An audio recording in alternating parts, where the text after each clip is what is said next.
Oh, nggak masuk ya? Tes, oh masuk.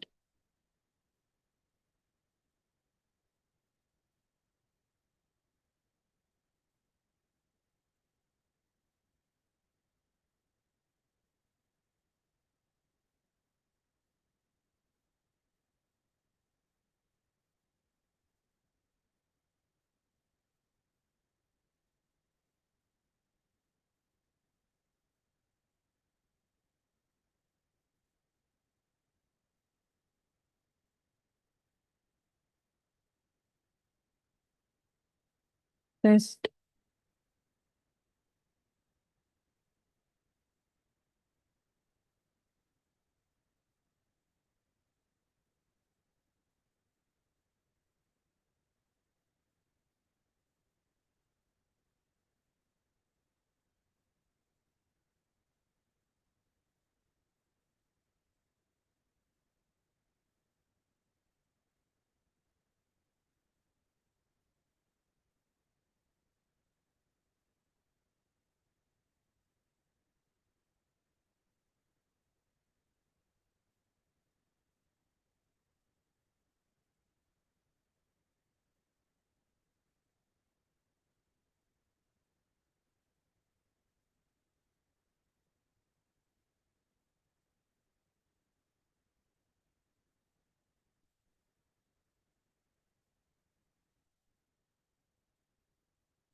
Assalamualaikum warahmatullahi wabarakatuh. Peace be upon you, ladies and gentlemen, distinguished guests, respected speaker, and all participants. On behalf of the committee, I would like to extend our warmest greetings and respect to the Dean of the Faculty of Teacher Training and Education, Universitas Jember, Dr. Muhammad Naim MPD, the coordinator of the Elementary School Teacher Education Program, Ms. Zati Finali SPD MPD, our Honorable Keynote Speaker, Dr. Azni Yati Kamarudin, Dr. Nur Wiarsi SAG MPD, and Dr. Andes Nur Iman PhD, and all participants who have joined this international webinar.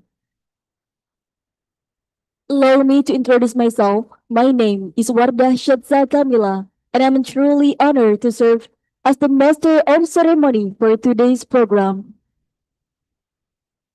Today, we are gathered here in the International webinar on enhancing the quality of lecture in creating excellent character, academic culture, collaboration, and competitiveness in educational institutions.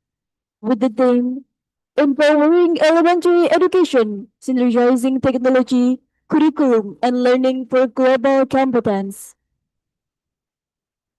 Ladies and gentlemen, before we begin our webinar, let us take a moment to pray together. We hope that by offering our prayers, this event will run smoothly and bring valuable benefits for all of us. For that, I kindly invite everyone to pray according to your own religion and belief. Let us begin. Thank you. Now, with your permission, I would like to present the sequence of today's agenda. First, singing together the national anthem Indonesia Raya, followed by the hymnal Universitas Jember. Second, the opening session with welcoming remark. Next, we will listen to three keynote presentations by our distinguished speakers. Each session moderated by respected colleague. Between the session, we will have an ISOMA break. Afterwards, we will continue with the remaining session. Then, we will proceed with the documentation session. And finally, we will close with the closing session. Good morning, ladies and gentlemen. Let us proceed to the opening session. To begin our agenda, let us raise and sing together the national anthem Indonesia Raya, followed by the hymnal Universitas Jember.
Thank you. Please be seated.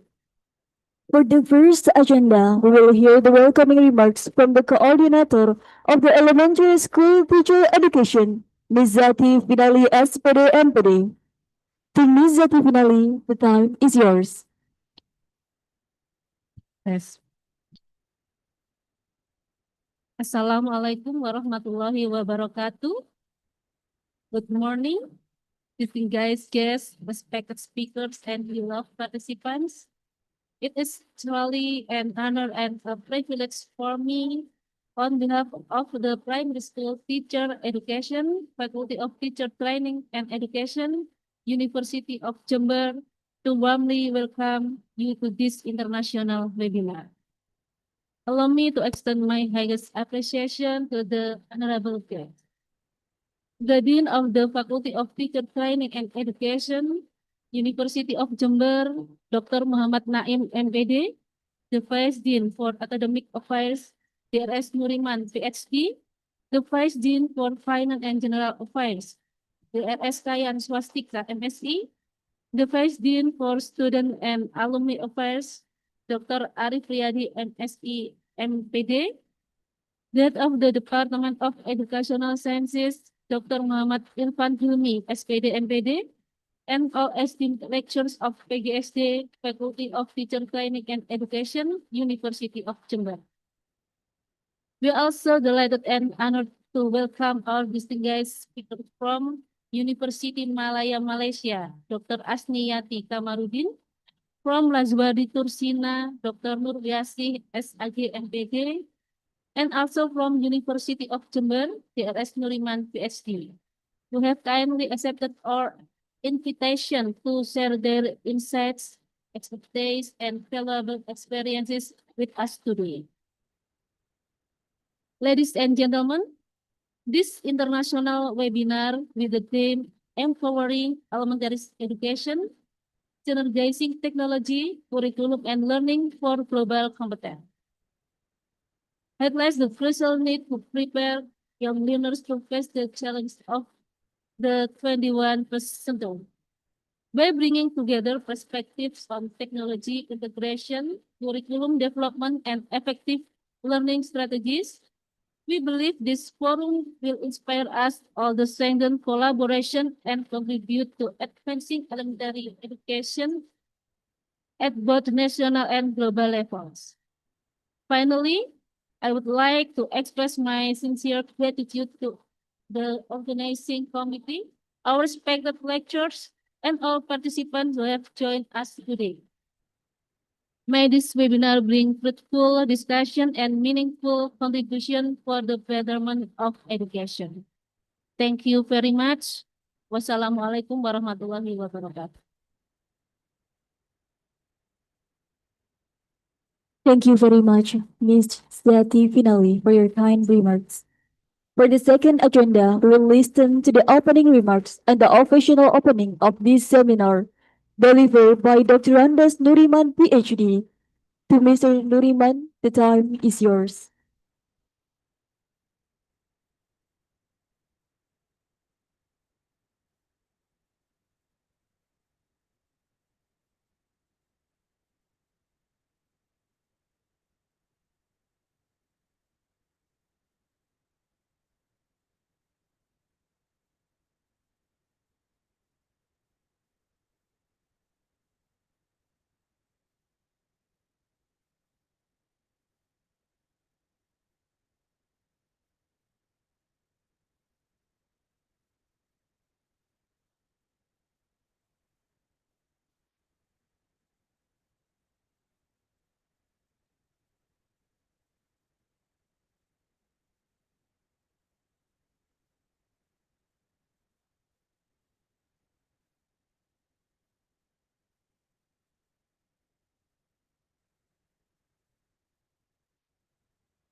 Assalamualaikum warahmatullahi wabarakatuh. First, I would like to check, could you hear my voice? Is this okay? Thank you. Alhamdulillahi Rabbil Alamin. All praise and thanks be to Allah Subhanahu wa Ta'ala who has bestowed blessing to all of us every day. First of all, I would like to welcome to our speakers. First, the Honorable Dr. Azni Yati Kamarudin Hadid from University of Malaya University, and Dr. Nurwinarse SAGMBD from Lajuardi Tursina Banyuwangi. Thank you very much for all of you who has spent your valuable time to be here with us. That's why we are very proud today to be with you on this event. Of course, I would like to say good morning to everybody, on to all of international guests in the Faculty of Education, University of Jember. First, I would like to take a little bit revise for our faculty. Our faculty is Faculty Education, not Faculty of Teacher Training and Education anymore. That's for our Civitas Academica. We always use Faculty of Education. First, I would like to introduce myself here. I'm a Vice Dean of Academic Affairs for Faculty of Education, University of Jember. I represent the Dean of the Faculty of Education today because he could not then to be with us today. Of course, he has another duties that cannot be delegated. So he sent his regard to all of us, to all of you, and very special to Dr. Asmi and Dr. Rowinarsi. On this auspicious occasion, I would like to extend especially warm welcome to the honorable speakers and also to all of the distinguished guests, students especially, who has, and also teachers in Faculty of Education, who has coming from time to be here, coming from faculty on study program to be here to join us on the program of international webinar with the topic of empowering elementary education, synergizing technology, curriculum, and learning for global competence. Let me a little bit describe or introduce about this program of globalization, why it is becoming very important at the moment.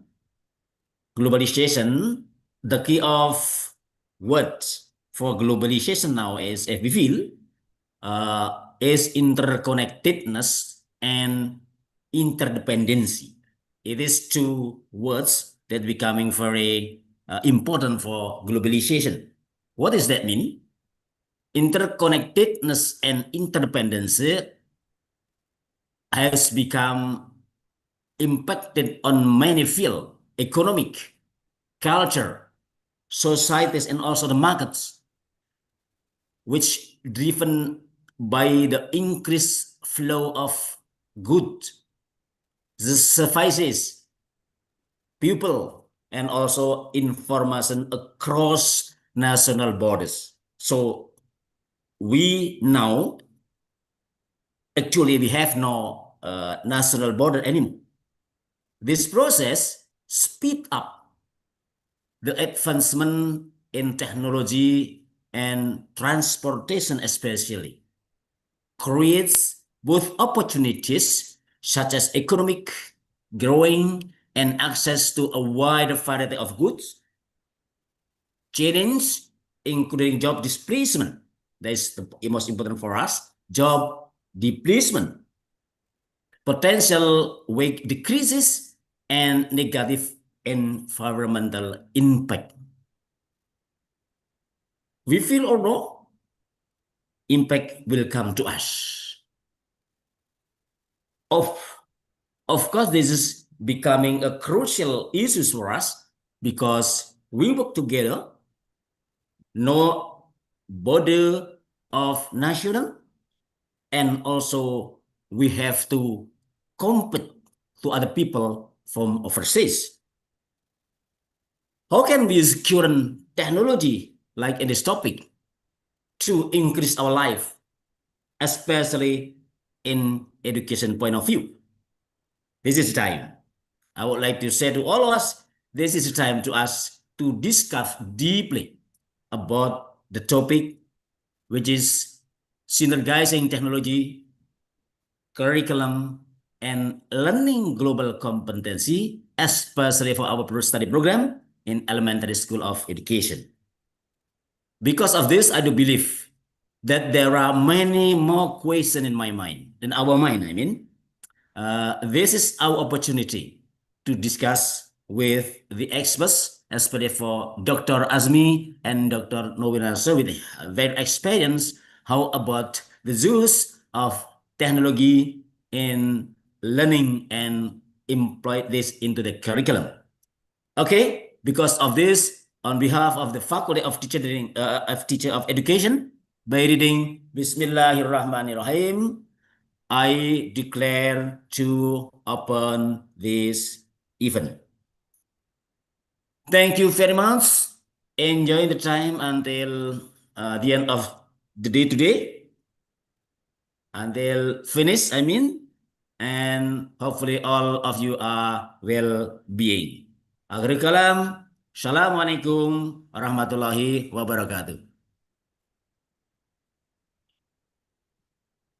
Thank you very much, Dr. Andes Nuriman, PhD, for the inspiring remarks.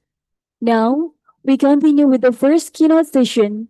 This session will be moderated by Dr. Ari Singhi Budiarso, SPD, MPD, MCA, and delivered by our honorable speaker, Dr. Azni Yati Kamarudin. To Mr. Ari Singhi Budiarso, we kindly hand over the station.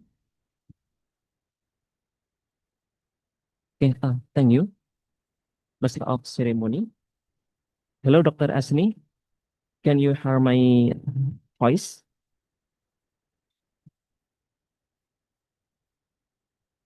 Hello, Dr. Asni. Can you hear my voice?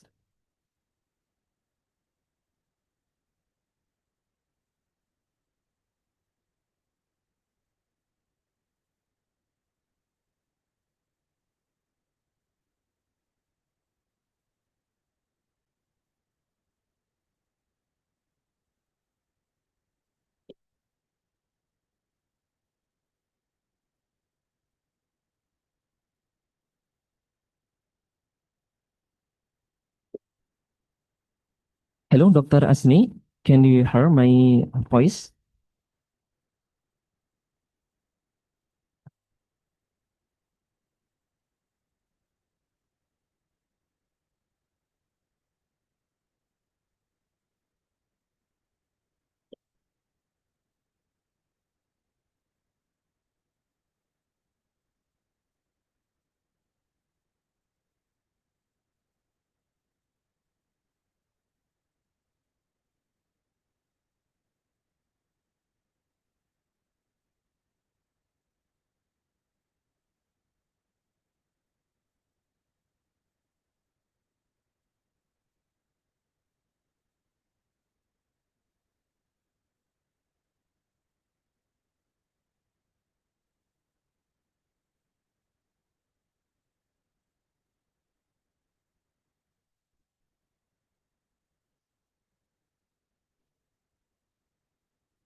Okay.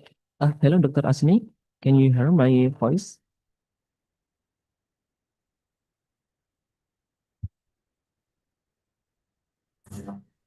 Okay, Bismillahirrahmanirrahim. Can you hear me? Yes.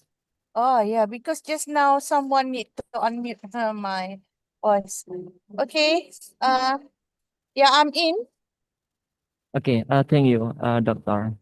Permission, I start this event. Assalamualaikum warahmatullahi wabarakatuh. Waalaikumsalam warahmatullahi wabarakatuh. And good morning, ladies Good and morning. gentlemen. I start to this event. Honorable Dean and all leadership in the Faculty of Education, University of Jember. This is Yati Finali MPD, Coordinator of Elementary Teacher Education Study Program. Dr. Azni Yati Kamarudin, Keynote speaker from University Malaya, Malaysia. Lecture of the Elementary Teacher Education Study Program and all participants international webinar. The learning process is not merely a preparation on the future, but rather a meaningful and integral experience in life journey.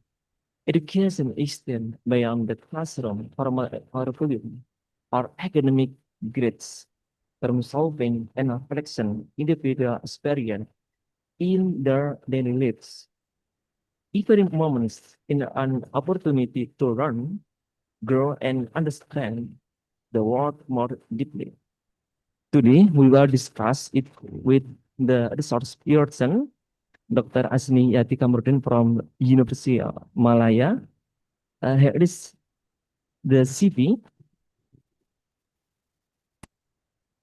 Name Dr. Azni Yati binti Kamarudin, Senior Lecturer of the Betterment of Educational Foundation and Humanities Faculty of Education. This a PhD student on University Australia and Master of Education, University of Malaysia. And then Dr. Asni, Head of Department.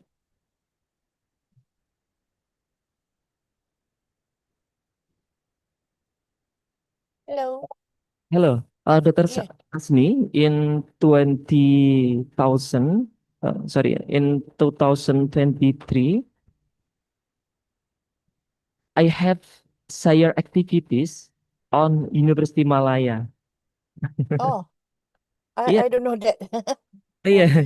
That is as an Association for Institutional Research, CIR. Oh, which faculty? In my faculty? Faculty of Education. Which department? I don't know, maybe 2023. yes, Is it the Dean seminar? yes, International Oh, CIR. yeah, maybe that time we don't know each other and I don't know that you were coming, okay? It's okay. And I am the moderator of this event. My name is Dr. Arisingi Budarsa MPD. We'll Mm-hmm. guide to this international webinar event with the following agenda. We will give the resource person 6 minutes to present their material, Yeah. and the last session in question and answer from participants. Participants can submit question via Zoom room chat or can press the raise hand feature on the Zoom meeting floor. Ladies and gentlemen, please welcome Dr. Asni Yati Kamarudin. Thanks for you. All right. Thank you, Dr. Asri. Bismillahirrahmanirrahim. Assalamualaikum warahmatullahi wabarakatuh. And very good morning to everyone, students, ladies and gentlemen, distinguished educators, colleagues, and friends. Okay. It is truly honor to be here with you, although it's via a Zoom meeting or online, as the keynote for this important gathering. First, I want to thank the organizers for inviting me and for creating a platform where we can come together to reflect on one of the most important missions of our time, preparing children for our future, regardless whether I'm in Malaysia or the rest of you in Indonesia, but we come here into one missions that preparing our children for the future. As mentioned by your dean just now, that our children today, they have different challenges with what we have. Maybe this morning I listened to a radio, and the DJ has mentioned that what are the differences between Gen Z today and the millennium generation like us. Okay, so for the millennium generation, for the Gen Z, they are so proud about this one product. I don't know whether you have this one product or not in Indonesia, but in Malaysia, this product come from Australia, and the product called Smiggle. Do you have that product in Indonesia? Smiggle. Smiggle is a stationery. Do you have that one in Dr. Asri in Indonesia? Stationery called Smiggle. Hello, Dr. Asri. Do you have that kind of product? Yes. Smiggle. Do you know that product, Smiggle? Yes. I You have. know, you know the product, yeah? So but for the millennium, the DJ said the most memorable time in her childhood is longkang. You know longkang, shrimp. What is longkang in Indonesia, yeah? Dr. Asri, what is longkang in Indonesia? Longkang, longkang. You know this longkang, the shrimp? That is the most memorable for the DJ. Anyhow, uh, the theme of my presentation is empowering elementary education, synergizing technology, curriculum, and learning for global competence. Okay, so it sounds ambitious, and it should be, because what we have now, currently, I am from Malaysia. I'm presenting my slides via Zoom. So that is global competence. So because education is not just about helping children pass exams. Okay, we are so tense about getting good marks, great great marks, but it is about equipping them with values, skills, mindsets, the need to thrive in a world that is changing faster than before. And today, with the AI, with the TikTok, with the social media, is so challenging for our children. Okay, yes, of course, we also have a very challenging time last time. But for me, from my point of view, our children had a more challenging time compared to us. Yeah. So in the next 60 minutes, I will take you on a journey where we can reflect on the importance of elementary education as the foundation of lifelong learning, examine the role of global competence in today's interconnected world, and explore how technology, curriculum, and pedagogy can work in synergy to empower young learners. Along the way, I will share local and global case studies where we have a case study of our children in Malaysia, how they grow from technology, learning, and curriculum to become a global competence. Okay. So also I will share practical strategies and model that could guide our efforts. Okay. So so with that, I invite everyone in this Zoom meeting, a Zoom platform, to engage actively, to reflect, and to imagine with me. Together, let us explore not just what education, but what education can be. Okay. By the way, my name is Dr. Azni Yati binti Kamaruddin. I'm the head of Department Educational Foundation and Humanities. I started my career as a primary school teachers for 3 years, and then I continue my study to become a secondary school teachers, and then continue again my study to become a tutor in University Malaya. And after I completed my PhD, where I did my PhD in abroad at La Trobe University, Australia, I become a senior lecturer. The department that I attach is Department of Educational Foundations and Humanities. For your informations, in this department, we have sociology educations, value educations, character educations, service learning education, Islamic education, physical health educations, arts educations, and Tafiz. We also have Tafiz, yeah, in my department. All right, so shall we move to our first slides? Okay, I want to begin with a quote from John Dewey, one of the most influenced educational philosophers. Education is not preparing for life. Education is a life itself. Okay, what does it mean? What does this mean, brothers and sisters? It represents his foundations, philosophy of progressive, which argues against traditional schooling, focus on remote memorizations and future readiness.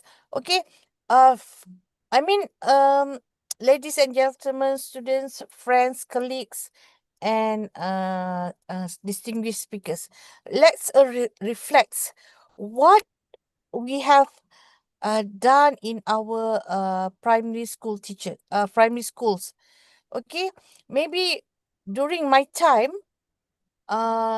for example, for mathematics or science, I have to sit down for hours to memorize multiple.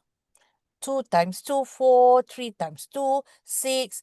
I have to memorize by heart. If not at school, at home. So my parents were quite strict. They want, for them, educations is very important. Okay, and we come from not a very rich family, but uh, it's okay for us. But for my father, for my late father, Al-Fatiha for him, education is very important. Okay, although we can't afford to have extra tuition, we cannot afford to have a tutor, extra tutor, but my parents will make sure that me and my siblings have a good educations. And I'm sure here, most of you students, your parents also think that education is the most important thing. Okay, back to John Dewey. Okay, so Don Dewey is this is his core philosophy. Okay, rather than seeing school as separate temporary stage of life, do we believe that education is continuous, lifelong process, inextricably linked to a daily experience? Okay, so in this quote, learning by doing. Okay, I think if you know John Dewey, he's our modern philosopher for educations. For him, he is a champion for experiential or hands-on learning. Okay, where students actively engage with real problems. This foster critical thinking and problem solvings in a way that passive memorization cannot. Okay. So, what does it mean by education as growth? Okay, for John Dewey, he saw that education as a process of constant growth and reconstructions of experience.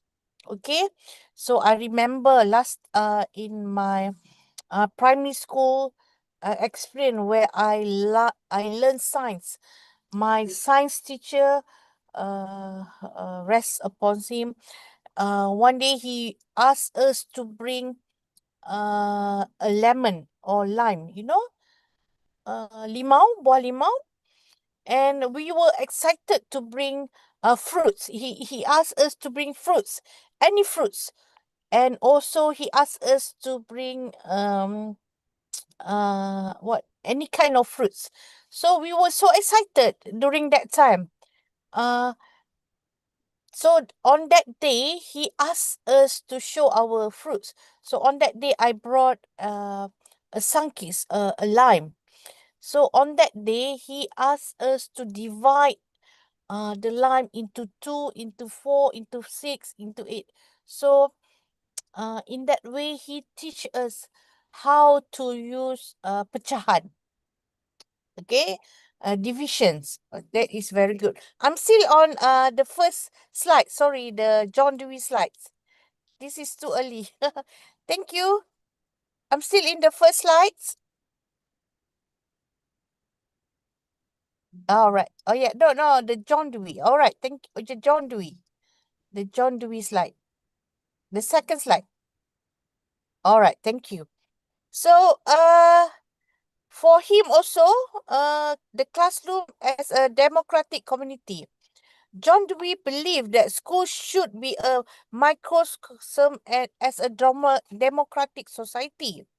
In these environments, students work collaboratively, respect different viewpoints, and develop the social intelligence necessary for active, thoughtful citizenship. So the last one is intrinsic motivations. And I'm sure everyone here know what is motivation, what is extrinsic, and what is intrinsic. The most effective learning happens when students are genuinely engaged and interested. Okay, what if one day you go to a college but you have no interest to learn?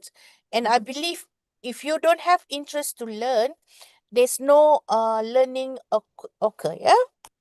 So to sum up with the second slide, John Dewey felt that teachers should develop activities that stimulate students' interest rather than imposing foreign or external um, aims. Yeah. So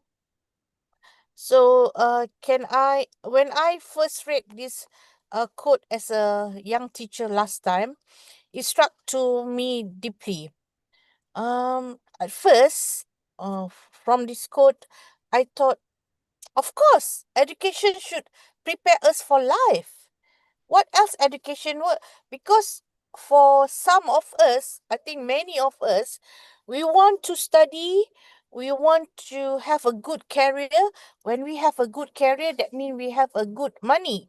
A good money is very important nowadays. But I think Dewey reminding us that something more important. Education is not just a preparation. It is unfolding. Every classroom is interaction. Every story a child hears, every experiment they conduct, every mistake they make, these are not just rehearsal for adulthood. They are life, shaping the person that they are becoming. So, So the second slide, the third slide, please. The third slide, please. Right, is this okay. This let me share a story about this young boy. Yeah, This is a story of uh, a boy from B40 uh, uh, uh, resident. In Malaysia, we have um, three different what do we call that? Pendapatan. Okay. First is T20. T20 is for rich person.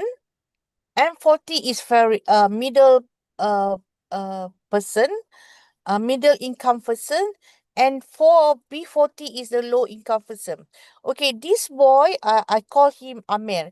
That is not his real name. Okay. Okay, he lived in a B40 community in Kuala Lumpur. Okay, he was quiet, shy, and struggled in class because he had very difficulty in reading. Because when he started his primary school, that was COVID time. So COVID time, the students have to come class online, and the interaction, the communication is not quite good. Okay. All right. But when his teacher introduced, when we have a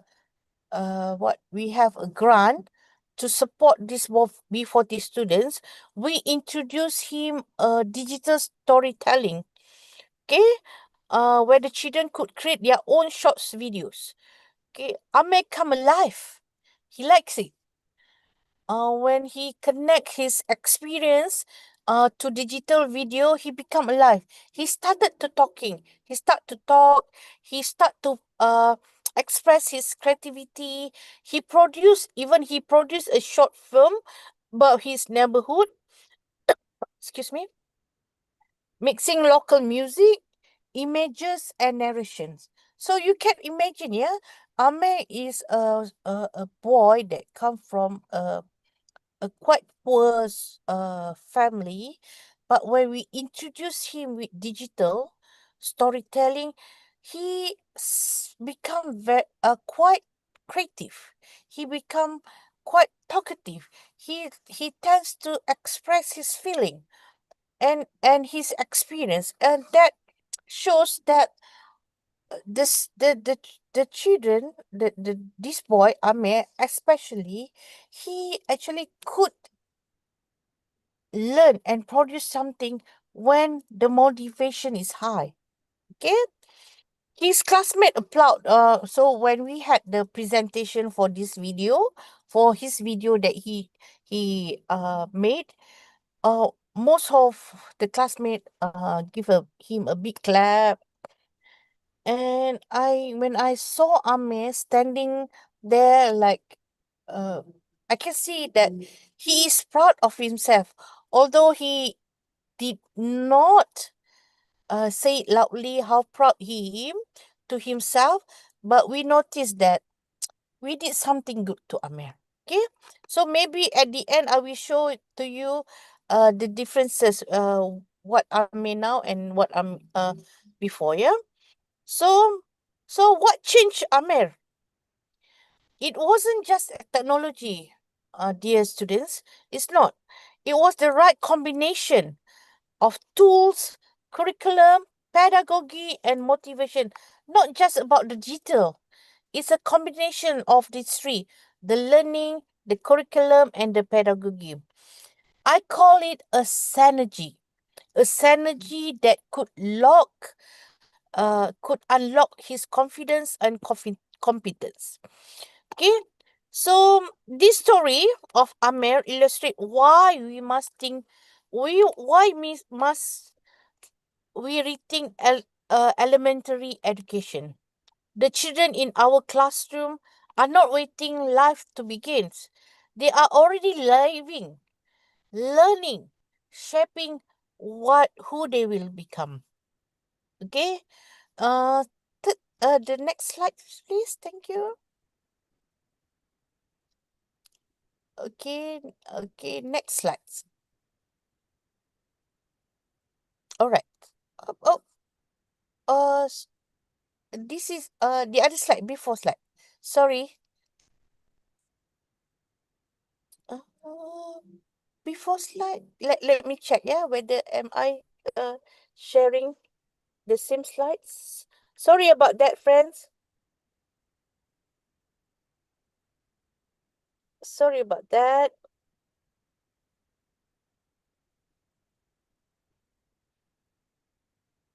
Okay. Maybe after the John Dewey, the second slides. Sorry. After that.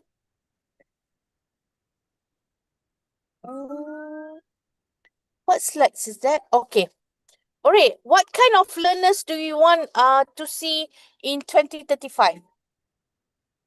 May I ask anyone? What kind of learners?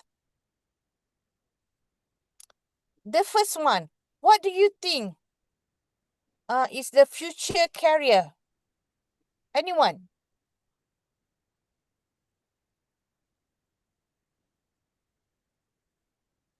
Anyone? The You first can one. ask for question from Dr. Azni. You can Yeah. ask all participants. What do you think is the career for the first one? Okay, for all participants. Any participants? Okay, that is a global problem solver. Okay. So we have to think, are we producing any our students to become a problem solver? The second one. Oh, so the second one is the problem solver. The first one is a uh, uh, a great leadership, and the last one, I think, is a scientist. Are we preparing our students to be a scientist, a great leadership, and a problem solver? Okay, are we into it? Okay. Do we want our children to keep on memorize? Or do we want them to be a problem solver who can address global issues like what we have now, like climate change? Or do we want them to be a passive consumer of knowledge? Or do we want them to be a creators, innovators, or leaders? Or do we want our students to be only care about them? Or do we want them to be compassionate, empathic, and able to connect across cultures?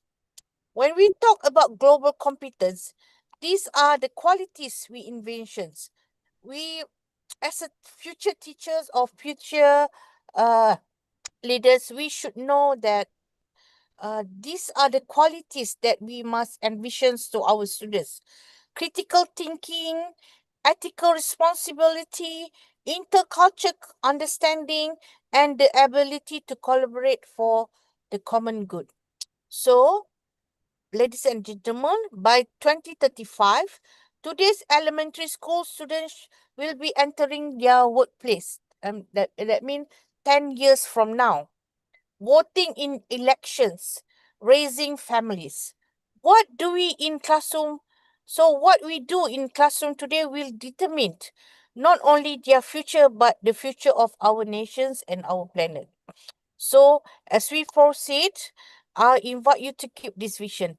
Every example I share, every case study, every strategy, ask yourself.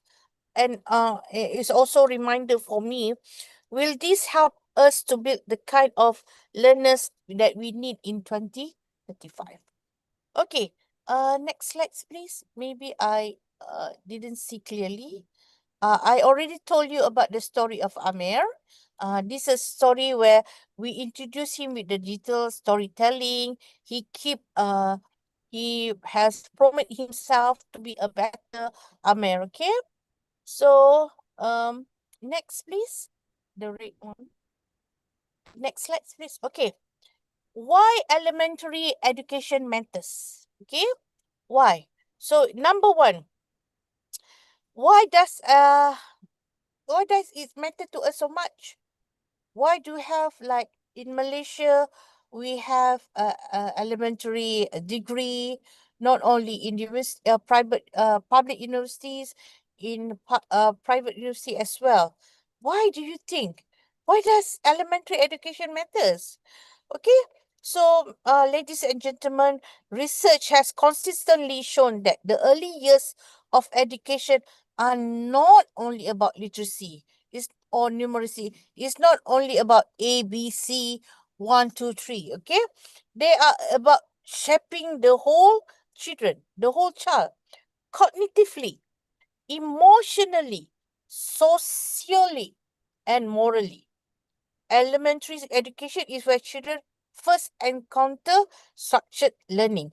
Of course, at home, I believe parents already teach their children simple ABC, 1, 2, 3, keep on singing with them. But in elementary school, elementary learning at schools, it is structured learning where they learn how to collaborate, how to listen, how to respect differences, and how to imagine possibilities. Okay, UNESCO calls this earliest is the foundations of lifelong learning. If the foundation is weak, the structure above will be fragile. I mean the collaboration, the communication, the respect each other is fragile.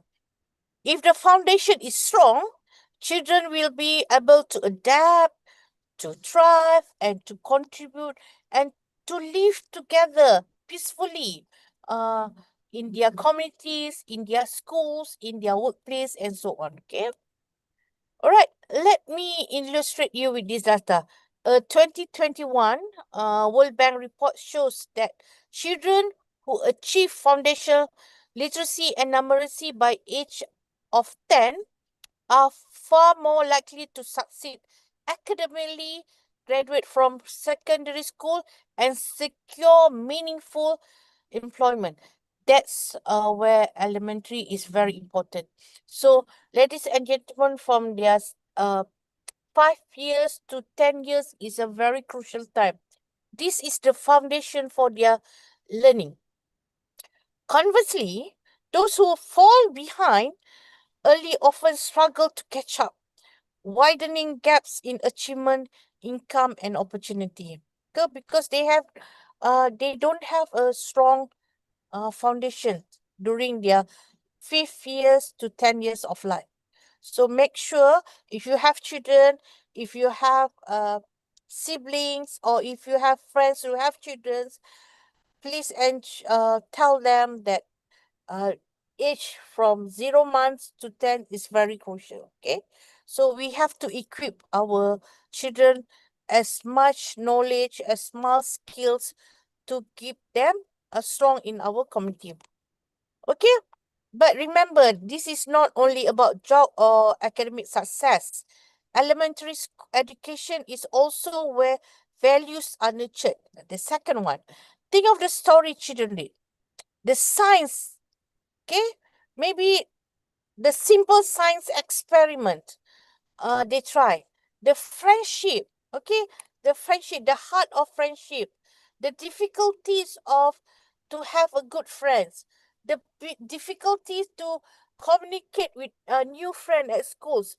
These kind of skills, okay? This experience shape not only their skills, but their sense of sense. Their moral compass and their visions of the world. If we want,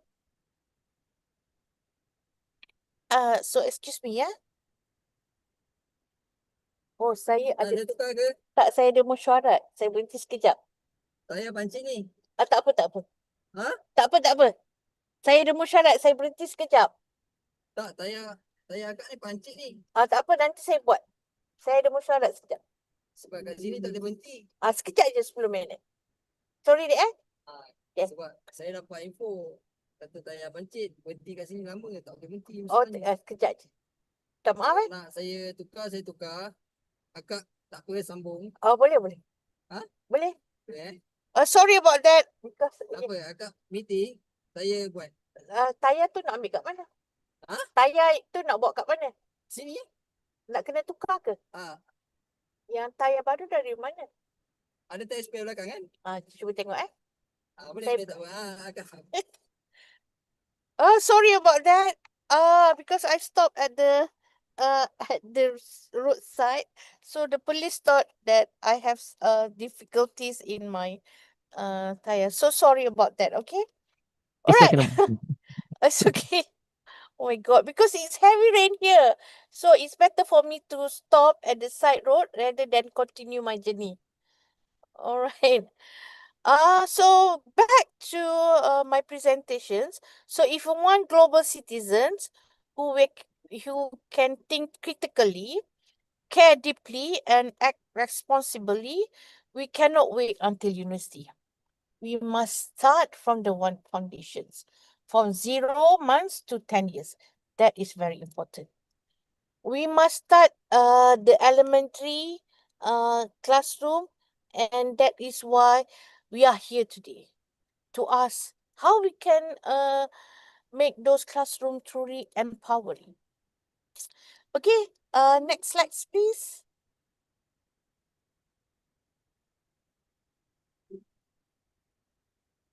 Next slide, please. What is the slide? Okay, let me check. Sorry about that. Yes. So global challenges and their impacts. Okay, so now let's widen our lens. Education does not happen in isolation. It happens in a world facing extraordinary challenges. Okay, think of the climate change. By 2050, today's elementary school students will be adults confronting rising seas, droughts, environment crisis, and I believe in Indonesia, you have the climate changes with the changes of weather, and also in Malaysia now is heavy rain, and I cannot continue my uh, continue my journey, and I have to stop here to do the presentation. Okay. Um. Okay, where will I? Will they have the knowledge and creativity to respond? I remember last year I went to this University of Yogyakarta. Okay, in Yogyakarta they have one Gunung Merapi. Do you know Gunung Merapi? If yeah, of course you know, yeah. So yeah, Gunung of course you berapi. know Gunung Merapi. Yeah, and I one of this one of the PhD students, I can't remember the exact title, but the research is about how the community in Gunung Merapi responds to the explosion. And it's a very good research, because with that kind of research, the government, the Indonesian government especially, they they could be aware how, whether the community are they ready to respond with this kind of what explosion or the climate change. And suddenly, because if I'm not mistaken, with the Gunung Merapi, the explosion was in the biggest one in 2018. Is it correct? The biggest Gunung Merapi that so the kind of research, at least the committee aware that they have to prepare for sort of explosion, yeah. Okay, and also think about COVID-19. Okay, the COVID-19 reveals stark divide between those who had access online learning and do not have.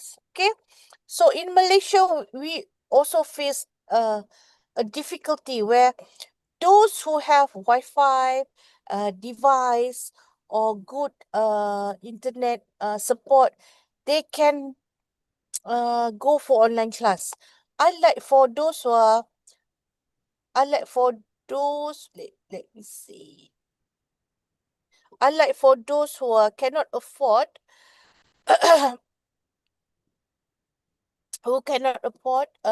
to have a Wi-Fi or device, they have difficulty in the learning. Yeah. And then think of technology, artificial intelligence, robotics, automations are reshaping work. Jobs that exist today may not exist tomorrow. Okay, because most of today works could be replaced by the robot, could be replaced by the AI. So think about it. So that's why these are the challenges that our students have to face. And also think about migration and diversity. Our classroom are becoming more multicultural.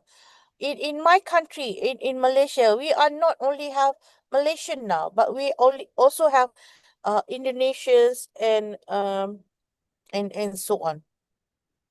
More multilingual and more interconnected. And I think this is a gift, the AI. But the migration, this is a gift, but it also demand empathy and intercultural competence. Just imagine me from Malaysia going to Indonesia, although we have the same bahasa serumpun, but your culture and my culture are quite different. So we need intercultural competence. Okay, and then I believe you could agree with me. No single nation can solve these challenges alone. They require cooperation, creativity, and global thinking. That is why global competence, the ability to understand and engage with the world's responsibility, is no longer optional. It is essential. It is important to have the global competence. Okay, so education therefore must not only prepare children for tests, but prepare them for life. All right, so next slide, please. Global competence, what and why? Why do we need global competence? Okay, if you can see the first slide. So, according to OECD, global competence is the capacity to examine local, global, and intercultural issues, to understand, appreciate perspective and the worldview to others, to engage in open, appropriate, and effective interaction across cultures, and to act for collective well-being and sustainable development. That sounds complex, yeah? But as it calls global competence about three things: think critically, connecting empathically, acting responsibility. Think, connecting, and acting. So the three connective, affective, and psychomotor and. Okay, let me make it practical. Just imagine that an elementary school science class. Instead of only memorizing, if you memorize the water cycles, students investigate water scarcity in their community. They compare. So when they do this research, they compare their findings with students in another country through online exchange. This is great. They brainstorm solutions. This is even greater. From conserving water at home to raising awareness through posters, and suddenly the water cycle is not just a theory, it's a global issue. They are imposed to and addressed. This is the essence of global competence, okay? Because we have online, social media, the students from Indonesia can connect with students from Malaysia so they can discuss this issue of water cycle, and it's become a global competence, not only on theory, but now in a practical. Okay, so why this is important? Because the challenge of 21st century are interconnected. Climate change does not stop at borders. Pandemics does not need passport. Okay, just imagine when we had the COVID-19, the virus did not have to use passport. is come through the air from so-called, we don't know where, come to Malaysia, Indonesia, and all over the world. Suddenly, the world is quiet. Suddenly, there is no learning just because of the virus with no passport. So, academic inequality affect the entire societies. Therefore, if you want our children to thrive in this world, they must not only master knowledge, but as I explained just now, they also needs to develop values, empathy, and courage to act. Okay. Maybe next slide, please. Technology in elementary school. Okay. Technology in elementary schools. So if you can see from the slides, the technology is about personalization, collaborations, AI tutors, inclusively. Also, we have to take risks, gamifications, and assistive technology. Okay. So this is a very basic technology that we should introduce in our elementary schools for now. And I know although Indonesia, you have a remote class, perhaps slowly but surely the digital should be imposed to our elementary children. Okay, so that our children will not left behind. Right. I will not explain this because maybe we move to the next slide. Thank you so much. Look at the beautiful butterfly. Yeah. So these are, for me, this is the curriculum for global competence. Yeah. So for the first one, the synergy is technology. Now is the curriculum. Okay. For too long, I think still, even in Malaysia, curriculum in many countries has been dominated by role memorization. We memorize. We have to memorize by heart. The mathematics, the science, even the Islamic education, we have to memorize. The grammar, whatever so on. So I think we have to make it a stop, because as soon as they have the examinations, all the data that they memorize gone. Okay, children are taught to recall, but not always to questions. Okay, I remember that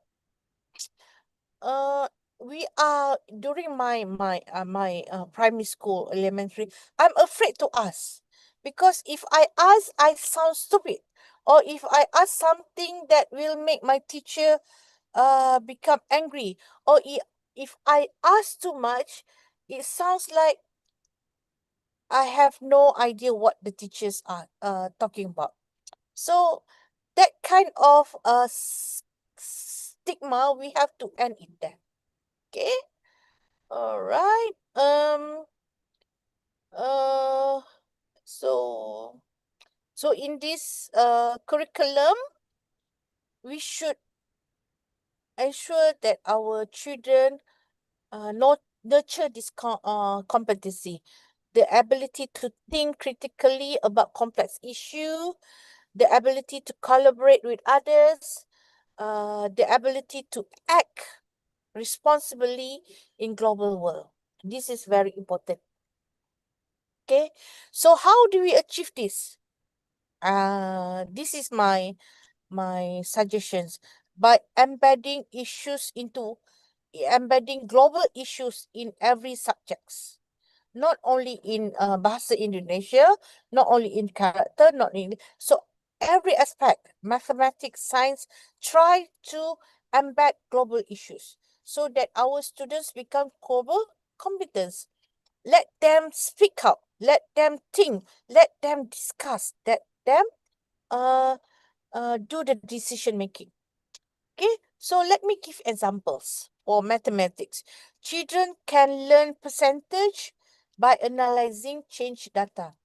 Also, and in science, they can study renewable energy for biodiversity. And in language, they can read stories from other cultures and write reflections on empathies. All right. So, ladies and gentlemen, curriculum is not just what we teach, but how we frame it. A simple lesson on fractions can become a lesson on food distribution and hunger. A unit on geography can become a window into uh, migration and culture diversity. But curriculum reform, of course, is not easy. It requires policy support, teacher training, social buy-in. Parents must understand. Parents must understand. Can I mute for a while? Can I mute?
Hello, Dr. Azni.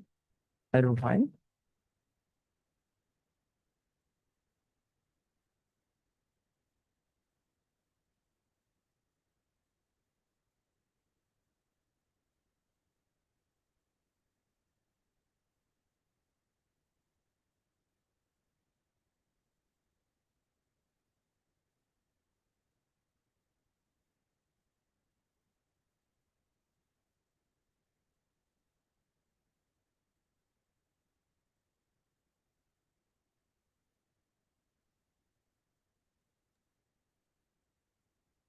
Hello, can you hear me now? Are you fine, Dr. Azni? Can you hear me? Yes. Yeah. So sorry about that. I have to move my car. All right. So where do we need? Again, curriculum is not just about what we teach, but how we frame it. Okay, a simple lesson of fractions, as I said, become a lesson for food distribution and so on. Okay. All right. So curriculum must prepare students not only what do I know, but what can I do with the knowledge I acquire. Okay, that is the most important thing. Okay, and that should be the curriculum for the future. Okay, so can we go on to the next slides? How many minutes do I have? Okay, So 20 minutes. 20 minutes. that's include Q&A. Yes, for your presentation, 20 minutes again. Okay, so next is innovative and education approaches. Is this the same slide? Innovative. So the third element is our pedagogy. So the first one is technology. The second one is curriculum. Now is the pedagogy. Okay. So the learning approach we use in the classroom, because even the best technology and the most forward-looking curriculum will be failed if the pedagogy does not engage the learner. So For me, I think with the help of AI, brainstorm, let's consider these three approaches. Okay, first is project-based learning. Okay, children, I think the elementary school children, they can learn best when they do, not when they memorize. In project-based learning, students take on real-world problems. For example, they might design a community garden, create a campaign to reduce plastic waste, or develop a simple app to support peers in learning English or Indonesian language.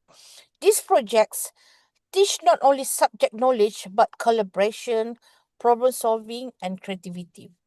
The second one, inquiry based learning. Instead of giving answers, teacher guides students to ask a simple question like rain can becoming an inquiry. What does it rains more in some place than often? For example, now it's raining in Malaysia, heavy rains, but it's only August. It's supposed heavy rain in this November.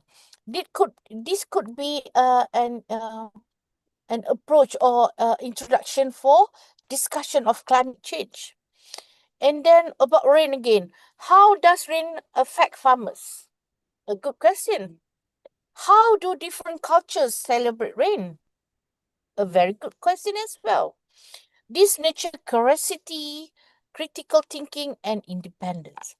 Again, the last one is serving learning.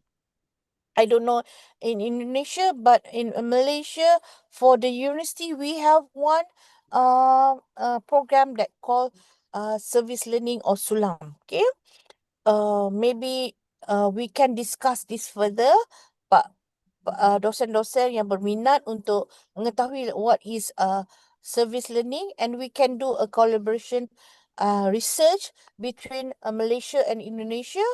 Maybe after this we can do some collaboration on service learning. Children, this service learning, children not only learn for themselves but for others. A class might organize a recycling drive to tutor younger students or visit a local care home. This experience builds empathy, responsibility, and civic engagement. Okay, so along this pedagogy, we must, I think this is a high time that we must engage ourselves with SEL, social emotional learning. Okay, SEL helps children to recognize emotions, build healthy relationship, and make ethical decisions. Okay, so many research has shown that, especially by CASAL, that students with strong SEL, social emotional learning, perform better academically, have fewer behavior problems, and grow into more resilient adults. Okay, and I think now also a famous pedagogy, we call it differentiate instruction, pedagogi terbeza. So it's the pedagogy is different between student A, B, and C. I know it's a difficult sounds, but if you need our expertise to change, to not to change, to give you more information or training on differentiate pedagogy, we are very good because we have done a lot of research on differentiate pedagogy. Yeah. Okay. So next slide, please. This is what we call a synergy model. Is it the triangle one? Yeah, the triangle one. So this is my the synergy model that we have, as I said, the three elements, the technology, the curriculum, the learning or the pedagogy. Yeah. So the technology is the use of digital tools to enhance learning. The curriculum, the structured education, content designed to meet global standards, and the learning or pedagogy, the process of acquiring knowledge, skills to education. So the synergy model is a good for me, is a good model for the global competence. Okay. Okay, next slide, please. Okay, this is the research that we have, the grant that we have from 2022 until 2025 that use this model, that use the technology, the curriculum, and the differentiate pedagogy, where we have a group of students from B40. They come every Saturday to a tuition center to learn from the tutors that we give them support on pedagogy. Yeah. Okay. And next, please. So if we look at the Finland and Singapore, where they adapt the curriculum, STEM, technology, and SEL. Okay, you can look further where the Finland's curriculum and Singapore curriculum. So they combine the traditional as well as the culture talent curriculum. Okay, so with that, maybe I leave you with this video. The next slide, please. Maybe can play the video.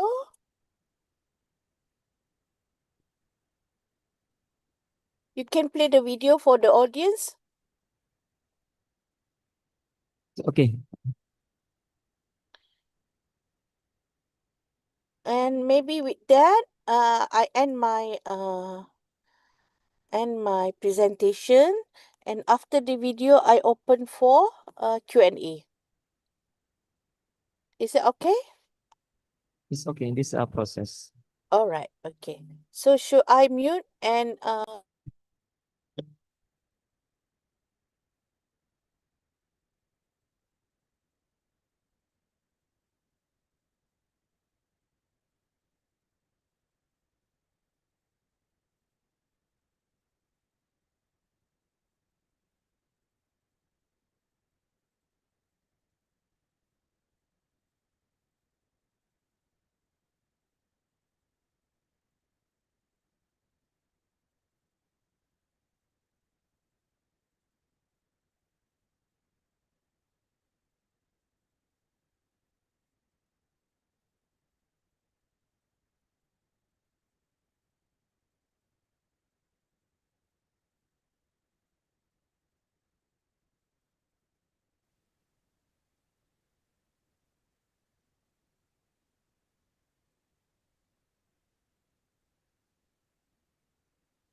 I have spent my entire life either at the schoolhouse, on the way to the schoolhouse, or talking about what happens in the schoolhouse.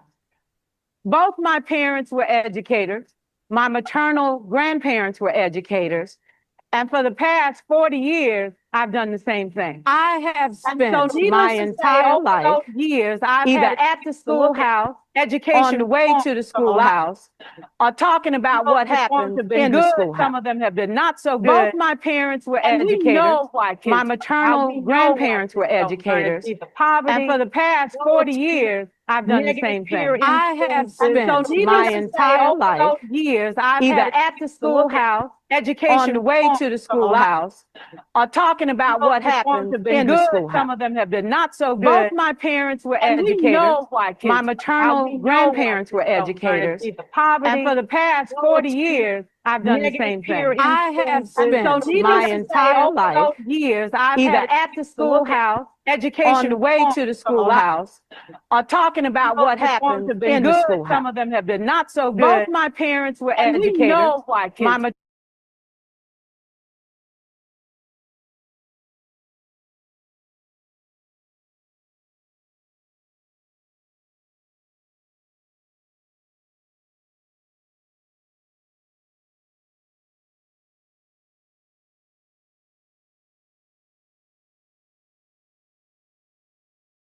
George Washington Carver says all learning is understanding relationships.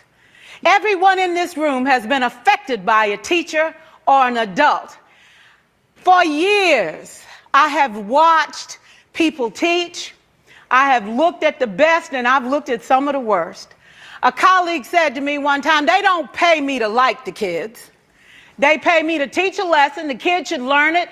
I should teach it. They should learn it. Case closed. Well, I said to her, you know, kids don't learn from people they don't like.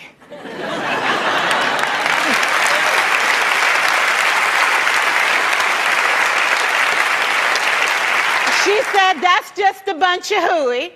And I said to her, well, your year is going to be long and arduous, dear. Needless to say, it was. Some people think that you can either have it in you to build a relationship or you don't. I think Stephen Covey had the right idea. He said you ought to just throw in a few simple things, like seeking first to understand as opposed to being understood. Simple things like apologizing. You ever thought about that? Tell a kid you're sorry, they're in shock. I taught a lesson once on ratios. I'm not real good with math, but I was working on it. And I got back and looked at that teacher edition. I taught the whole lesson wrong. So I came back to class the next day and I said, look, guys, I need to apologize. I taught the whole lesson wrong. I'm so sorry. They said, that's okay, Miss Pearson. You were so excited. We just let you go.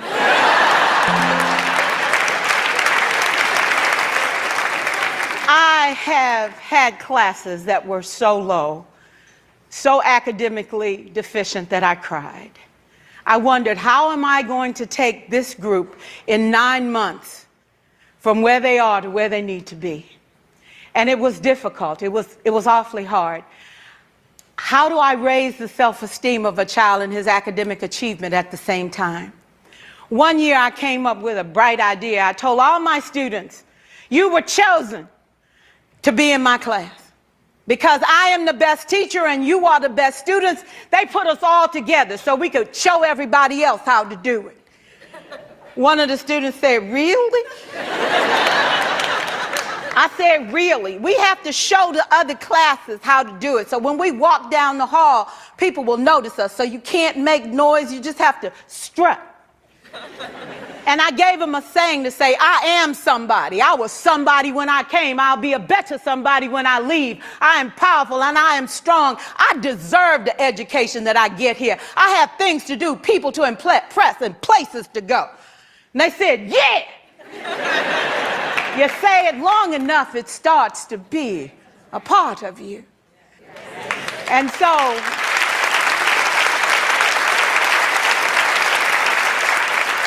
I gave a quiz, 20 questions. Student missed 18. I put a +2 on this paper and a big smiley face. He said, Miss Pearson, is this an F? I said, yes. He said, then why'd you put a smiley face? I said, because you on the roll. You got 2 right, you didn't miss them all. I said, and when we review this, won't you do better? He said, yes, ma'am, I can do better. You see, minus 18 sucks all the life out of you. Plus 2 said, I ain't all bad.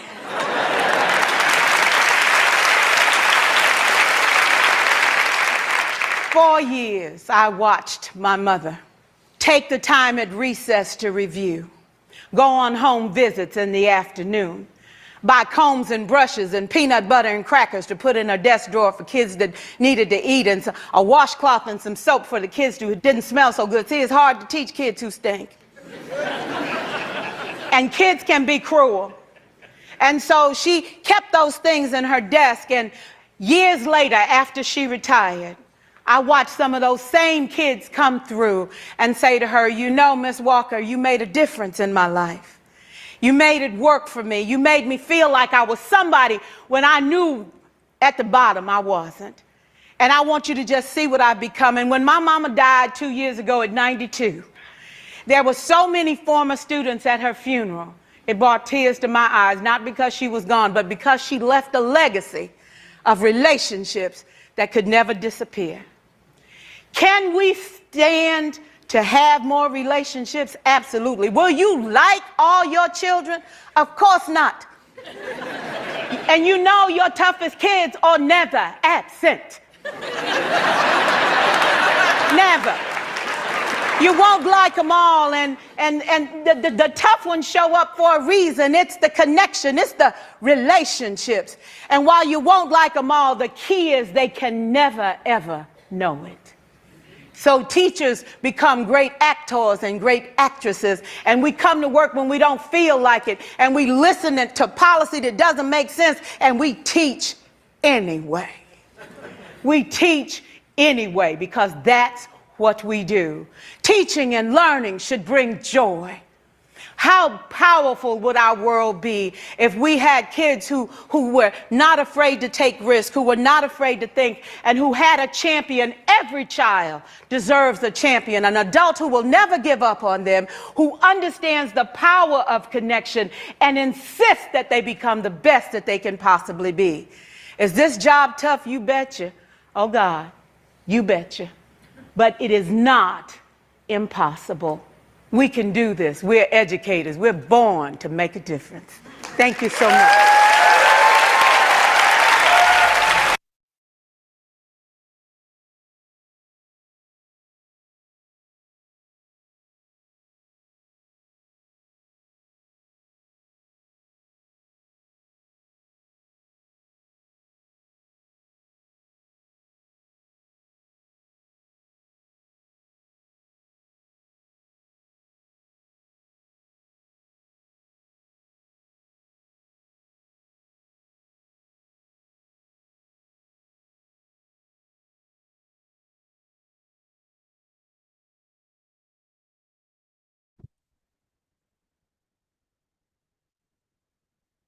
So, boleh dengar kan suara saya?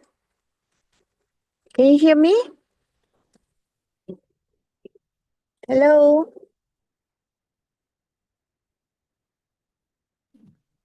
Hello? Hello, hello.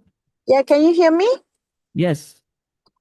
So that's the video. My favorite clip for the tech talk is about a relationship of students and teachers. Slides is the practical recommendations. Yeah. So the first, okay, you can see from the slide. The first one is the teachers. Okay, teachers plays very important roles. Okay, although we have AI, although we have robots, but they can never replace teachers. Okay, so teachers, for future teachers, young teachers, and also for my colleagues, we have to nurture our students from the beginning, from their elementary schools, yeah? And we have to highlight how important the three aspects today: the technology, the curriculum, and the pedagogy. That is policymakers. Okay, so it's important for the policymakers, and I believe the Indonesian government as well as Malaysian governments, we always look into how important the elementary, and we keep on improving the facilities, the learning aspects of these students of elementaries. Next one is parents. Parents should and always play important roles in their children's elementary. I think they could not stop uh, after elementary. They have to go on until they think that their children are good enough to fly on their own. And next is the students. And students, we should embrace their differences, their abilities, their motivations, and so on. Uh, that's, I think, the practical recommendations how we could engage this global competence, not only in Indonesia, and I think in Malaysia as well. Next slides, please. Thank you. Okay, so this is Amer, yeah. After Amer have done the Amer joined us for the tutoring class. Look how happy he is compared the first day he joined us for the tutor. And I think with the global competence that we spark into Amer could be ready for 2035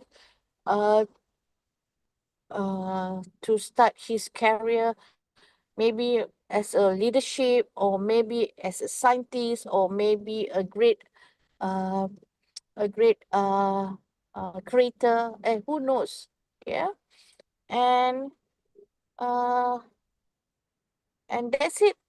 That's it for my presentations. If you have any questions, open for any Q&A. And on behalf of myself, I would like to express my gratitude. Thank you for the committee of this webinar for inviting me. It's a great pleasure to work with this university, and I hope I can come to Jember one fine day. Thank you so much. Okay, thank you, Dr. Azni. This was an excellent presentation. Our participant are welcome to ask question. Question can be written in the chat or conducted directly by press the raise hand button. Okay, any question from participants? If no one asks a question, I will ask a question. Sure, Dr. Asri. Okay, I have question for Dr. Asni. Sure. Education is a path to prepare for life in future. The question is, what are effective and efficient learning strategies that teachers can use to prepare students the combat with the era of globalization for specific knowledge, skill, and character? Okay, that's a very good question. And I also discussed exactly these effective learning strategies with my PhD student yesterday. He's doing something on effective teaching strategies for lectures of visual arts. And as we discussed, we discovered that there are many effective learning strategies. Maybe for me, for example, Dr. Asri, I use a vitamin C 10 milligram. Maybe it will works for me. That's make me healthy. But when I give the same vitamin to you, it doesn't work because your body, maybe your body cannot take it. or maybe you are allergic or for something that contains in the vitamin. So to answer your questions, I think learning strategy or learning teaches is varies. It depends on your situations. Maybe I have a very good students, high achiever students, so I don't have to spend much time, much effort, resources because they can do on their own. Or perhaps you, on the other side, you have a different type of students where they are spoon feeder. They have been they have not been exposed to any pedagogy that could spark their skills. So you have difficulties there. Okay, although you are using same pedagogy with me, but depends on your students, and also depends on the facilities. Maybe I don't have the good facilities. I don't have Wi-Fi. I don't have digital resources, but I have a good students. Maybe unlike you, you have a very good digital resources, Wi-Fi, all the needs that you need from the schools are given. But unfortunately, your students are spoon feeder, are spoon fed. You have been fed. So it's again for me through my experience. We could use the same curriculum, but our learning style could be varies, and it depends on many factors like students and so on. Okay, is that answer your question? It's okay. It's okay. All right, thank you. Okay. Thank you. Thank you, Dr. Asni, for sharing your knowledge.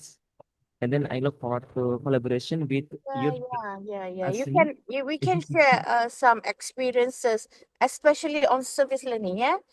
And once again, thank you for inviting me. It's really pleasure to share my experience and knowledge with everyone here. Yes, thank you, Dr. Asni. And All then right. please give applause for Dr. Asni. And then for the next session, I will return to MC.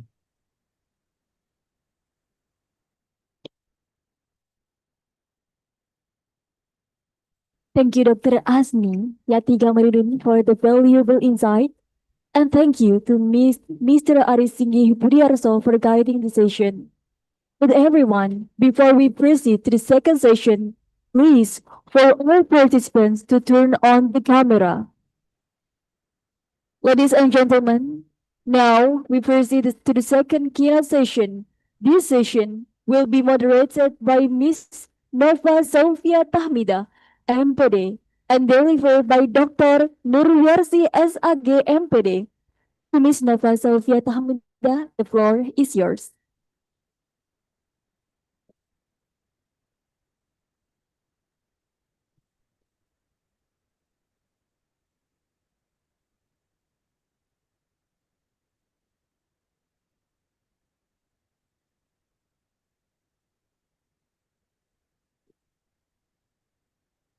Okay, thank you, Master of Ceremony. Okay, good morning. Still spirit morning, yeah? Ladies and gentlemen, welcome again to this international webinar on empowering elementary education, synergizing technology, curriculum, and learning for global competence. Okay, I will check my voice first. Okay, yeah. All right. I'm Nova Supia, and I'm honored to serve as the moderator for our second keynote session today. Thank you so much for joining us as virtually. I believe this session will enrich our perspective on the future of elementary education in the global era. Before we begin, let me share a few guidelines for the session. First, our speaker will have 1 hour for the presentation. After that, we will continue with 15 until 20 minutes of Q&A session. And then to ask questions, please participant can write down the question in the chat column during the presentation or use the raise hand reaction feature after the discussion session has opened. The last, please kindly keep your microphone mute during the presentation. Now, it's my great pleasure to introduce our speaker second today. Here, Dr. Nurwiarsi, SAG MPD from Lazuardi, Tursina, Banyuwangi, Indonesia. Dr. Nurwiarsi, SAG MPD, is an experienced educator and academic from Banyuwangi. She began her career as teacher and has been a lecturer at Universitas Islam Ibrahimi Genteng Banyuwangi since 1999. After the years, she has held several key academic positions, including head of PGME department, head of Center of Gender Studies, and vice rector for academic affairs. Currently, she serves as the director of Lazuardi Tursina Banyuwangi, a school with an international education system based on the Cambridge curriculum combined with the Ahli Sunnah wal Jamaah local content curriculum. Okay, this session will be represented first by Mrs. Nana, and then Mrs. Wiarsi will follow. Before that, I would like to greet first. Okay, Mrs. Nana. Izin Bu Nova, Ya, baik Ibu. saya akan duluan. Teacher Nana nanti yang akan menjelaskan semuanya. Alright, okay, terima kasih. Okay, tanpa berlama-lama, without further delay, let's warmly welcome Mrs. Nana, right? Mrs. Nana and Mrs. Wiarsi, the screen is yours. Baik, terima kasih. Assalamualaikum warahmatullahi wabarakatuh. Selamat pagi, Bapak Ibu semuanya, teman-teman dari Universitas Negeri Jember. Izinkan saya mengantarkan forum ini dengan bahasa Indonesia. Nanti Teacher Nana, Teacher Zidna, Teacher Lazuardi Tursina Banyuwangi yang akan menyampaikan keseluruhan materi pada webinar pagi hari ini. Senang bisa bergabung dengan Bapak Ibu semuanya. Izin saya belum melihat Teacher Nana di sini, mungkin bisa kami berada barengan di ruang Zoom ini agar memudahkan kami berkomunikasi. Tapi tidak apa-apa, nanti Teacher Nana bisa melanjutkan. Mungkin saya sapa aja, Teacher Nana sudah ada di room?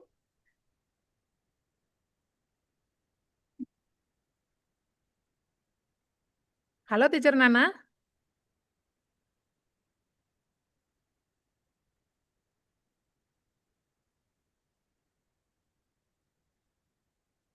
Mungkin masih unmute, Ibu. Mohon ditunggu sebentar. Baik. Nama Mrs. Nana bergabung dengan atas nama siapa ya, Ibu? Supaya kami bisa Teacher unmute. Zidna. Zidna. Ya. Okay. Maybe Mrs. Nana can write down a full name in Itu the dia, forum chat. Zidna Amalia Firdausi here. Di mana dia? Oke. Oke, halo Zidna Ibu. Amalia Halo Firdausi. Teacher Nana. Baik, Halo, terima kasih Mrs. Nana. Nova. Oke. Okay, welcome Mrs. Nana. We join. Welcome. Okay. All right. Baik. Oke, Teacher Mrs. Nana ini, Ya. oke, thank you Teacher Nova. Teacher Nana ini selain sebagai teacher di Lazuardi juga alumni Universitas Negeri Jember. Jadi penting bagi saya untuk menyertakan Teacher Nana di forum ini, ya kan? Saya tadi mendengar banyak disampaikan oleh Dr. Azni Yati ya, luar biasa sekali. Tapi saya ingin juga mengantarkan forum ini, saya kira teman-teman juga semua sudah pernah membaca sebuah buku yang sangat menginspirasi ya, kami di Lazuardi Tursina tentu saja. Buku yang berjudul In Teacher We Trust. Sebuah buku yang bicara tentang bagaimana sistem pendidikan di Finlandia dijalankan yang menekankan pada kepercayaan lembaga terhadap guru, kepercayaan guru terhadap siswa, kepercayaan guru terhadap orang tua, kepercayaan lembaga terhadap orang tua yang di dalamnya saya menangkap ada ya kurang lebih 3 hal lah penting buat saya yang kemudian menginspirasi diskusi kita pada pagi hari ini. 3 di antaranya adalah di dalam buku itu membahas bagaimana guru mendapatkan kepercayaan untuk mendesain pengalaman belajar ya, bukan sekedar melaksanakan kurikulum. Lalu yang kedua ada konsep tentang trust the process dan juga cultivate responsible learning gitu ya. Jadi bagaimana proses pembelajaran berlangsung tidak hanya mengandalkan hasil akhir tetapi juga percaya pada proses yang dilakukan oleh anak-anak maupun guru. Dan yang paling penting lagi juga memberikan ruang kepada anak-anak untuk menumbuhkan tanggung jawab belajar. Lalu yang ketiga, ini juga menarik karena di sana bicara tentang play as team gitu ya, as team. Jadi bagaimana kita bekerja itu sebagai tim. Yang ini nanti juga Teacher Nana akan menjelaskan bagaimana praktik di Lazuardi terkait dengan kolaborasi antar teacher di sana. Nah, 3 hal ini, terutama yang bagian akhir, yang menyebut bahwa guru bukan satu-satunya sebagai sumber belajar, tetapi bagaimana guru bisa menjadi desainer ekosistem belajar. Saya kira itu sebuah hal yang cukup menarik untuk kita diskusikan. Boleh share slide-nya?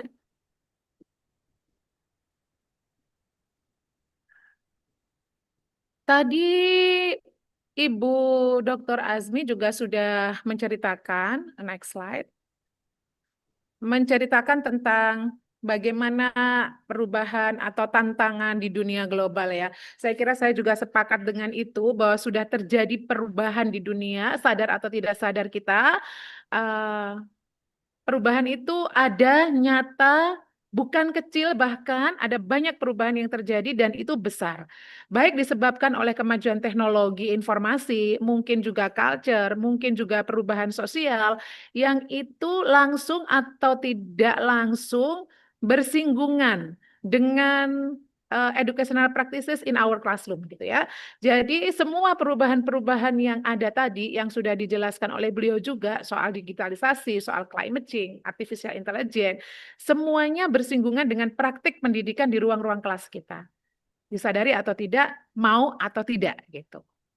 Nah, dunia yang semakin chaotic lalu interconnected tadi beliau bilang itu butuh pedagogical shift ya.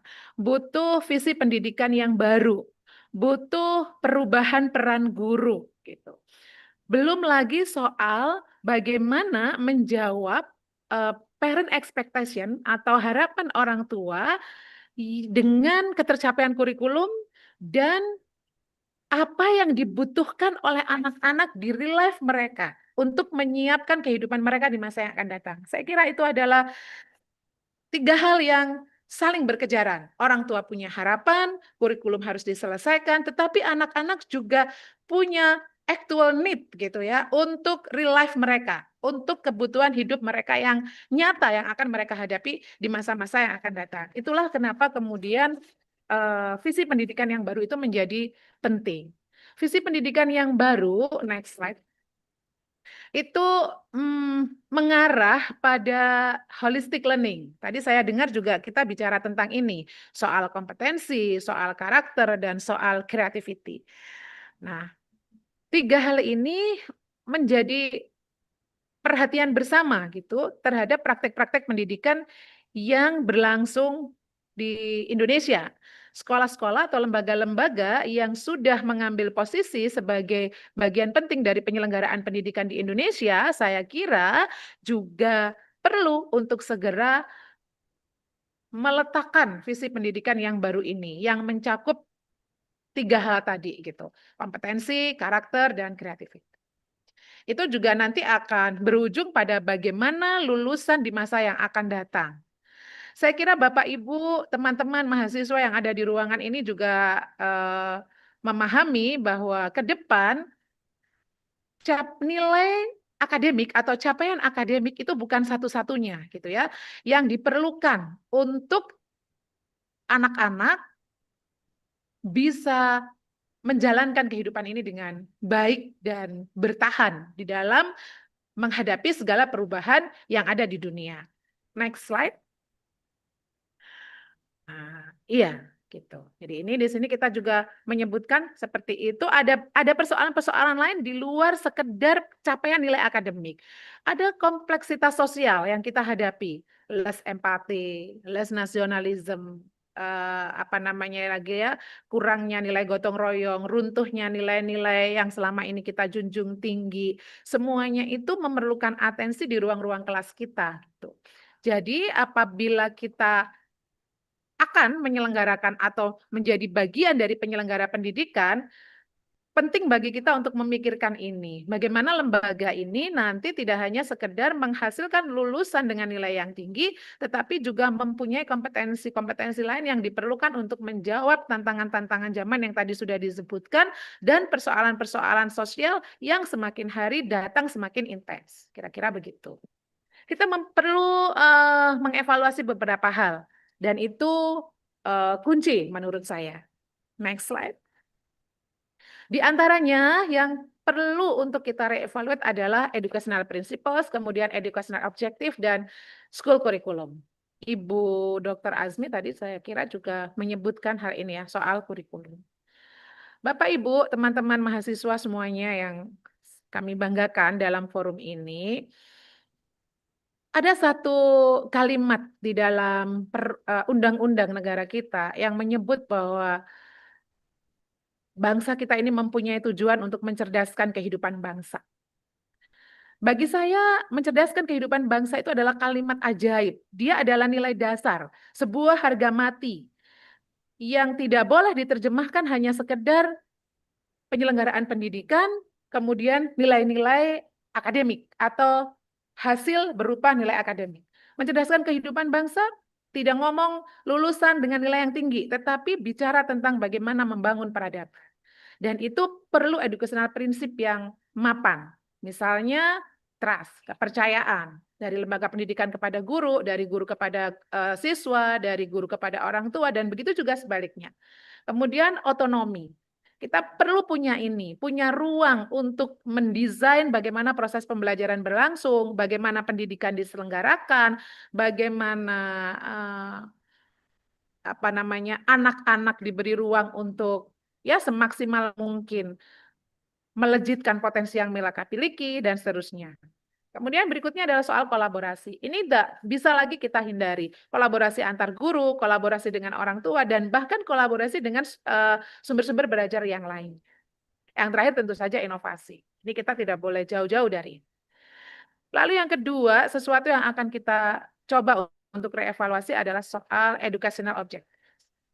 Ini tentang pergeseran mungkin ya dari cognitive outcome ke 21st century skill. Saya kira kita semua sepakat dengan ini.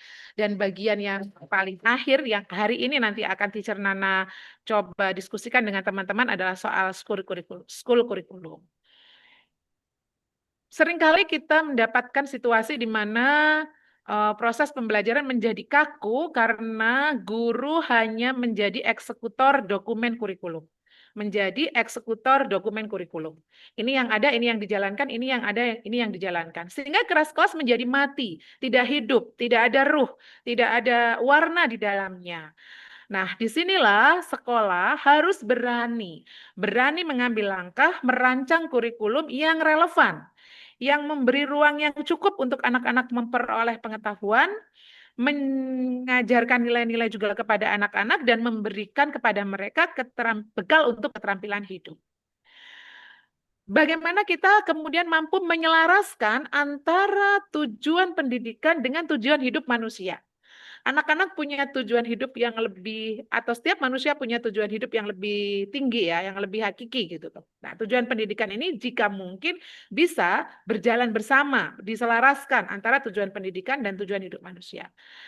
Keberanian sekolah untuk mengambil sikap merancang kurikulum yang sesuai dengan kebutuhan anak-anak seperti yang tadi kita cerita di bagian depan, di mana anak-anak kita perlu banyak hal menghadapi perubahan dunia ini itu menjadi sesuatu yang harus, bukan lagi niscaya, tetapi harus diambil sikap untuk kita berani merancang kurikulum yang baru yang sesuai dengan apa yang dibutuhkan oleh anak-anak kehidupan yang selanjutnya, kehidupan yang akan datang, kehidupan yang sesungguhnya. Nah, peran guru di sini menjadi sesuatu yang sangat penting, Bapak, Ibu, dan teman-teman semuanya. Itulah sebabnya kita menyebut teachers as a designer. Gitu, di slide berikutnya. Guru ada di dalam proses pembelajaran, tidak hanya sekedar menjadi figur yang dilihat, kemudian menjadi pusat perhatian, tetapi juga harus mampu mendesain kelas-kelas mereka agar kelas-kelas mereka menjadi lebih bermakna.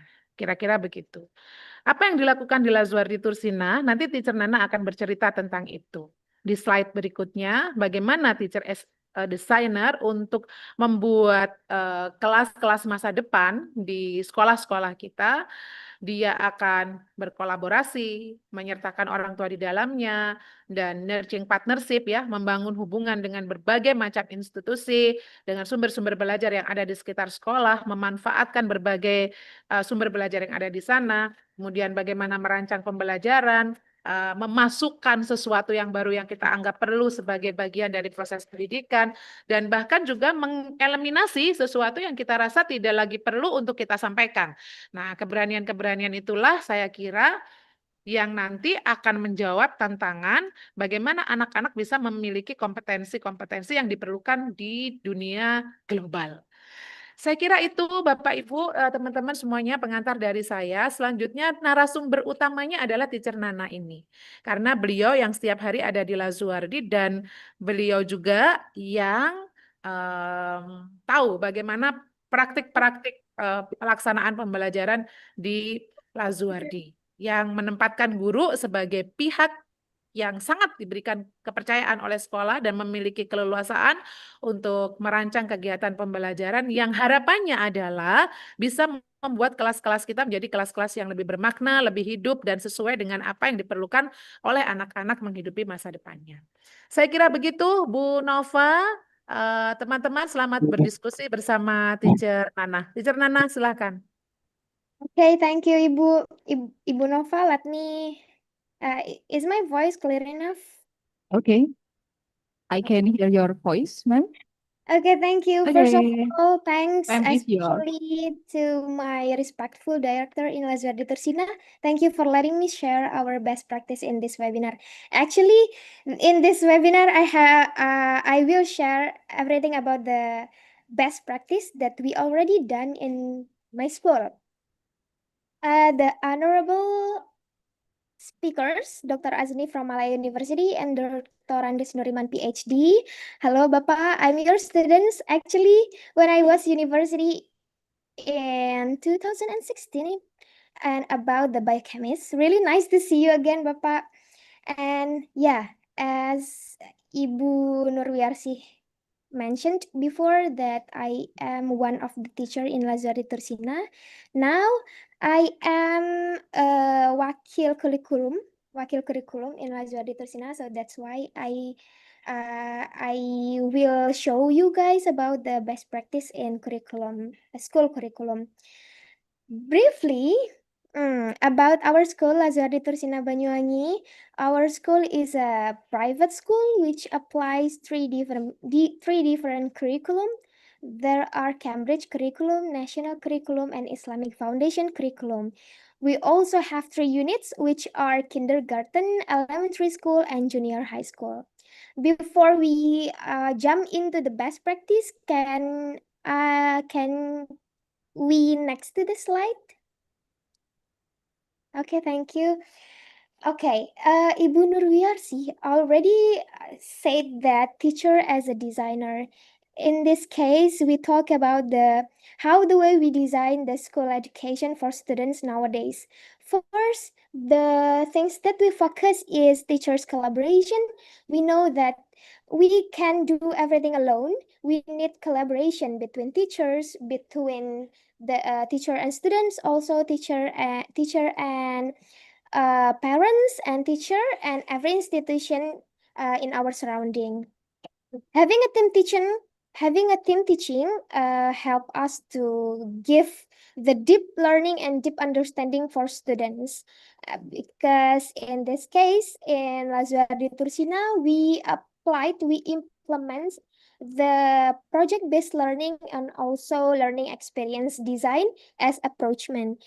And by having this kind of methods and approach, students deeply explore about the real world challenge and problems through complexity and authentic project over an extended period, like because the project doesn't finish in just a meeting, one meeting, but it will finish for some of the time and some of the days.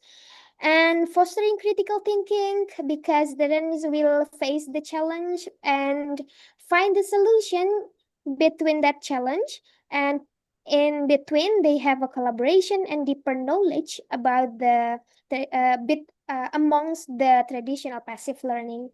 Yeah, by having that we trust that by having that kind of methods it will help the students to understand deeply.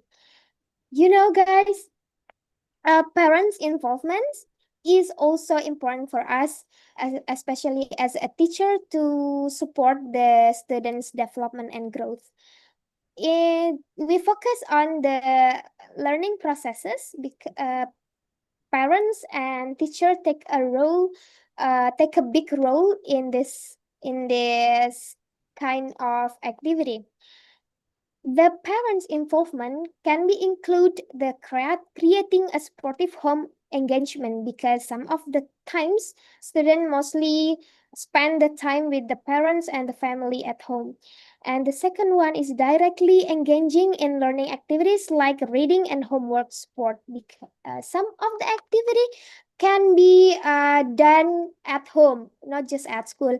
And maintaining open communication with teachers and actively participating in school events, because some of the activity at school need parents collaboration, and parents sometimes need to come to school and support the students.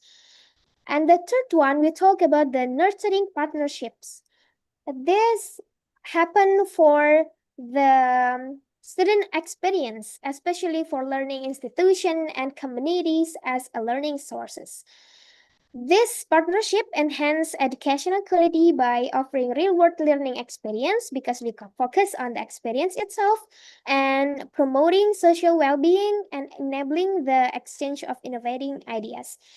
Because students have to explore the surrounding, because they will face the challenge. So they need to have a collaboration, they need to experience everything outside, not just at school. So the experience is taking the big role in this part of learning. Next slide, please. Thank you. Well, without further ado, because I will sharing about the best practice in Lazuardi Tursina. As everyone already heard from Ibu Azni, Ibu Nunung about the teacher's designer and also the complexity of challenge for students, here are the ways we design curriculum by having a teacher's collaboration for the learning activities. We know every level of students have their own challenge, right? We did the differentiation to anticipate that challenge. And in my school in Lazuardi Tursina Banyuwangi, we divided into two levels, especially for elementary school, which are lower grade for stage 1, 2, and 3, and also upper grade for stage 4, 5, and 6. Nowadays, our challenge nowadays is highly issues in Indonesian students, which has a low level in literature and numeration, right? It is crucial. It is why we arrange a special curriculum for literature and numeration. In addition to integrating into all the learning activities in all subjects, in lower grades, focus on the basic literature. Literature is a key, including finding new words, starting for the finding new words and understanding the sentence, and story based on the reading and based on the illustration, which lower grade likely find easy to understand. And for the upper grade, we focus on finding the meaning of advanced vocabularies and words in both Indonesian and English, then answering the question about the context of the story. Because we know that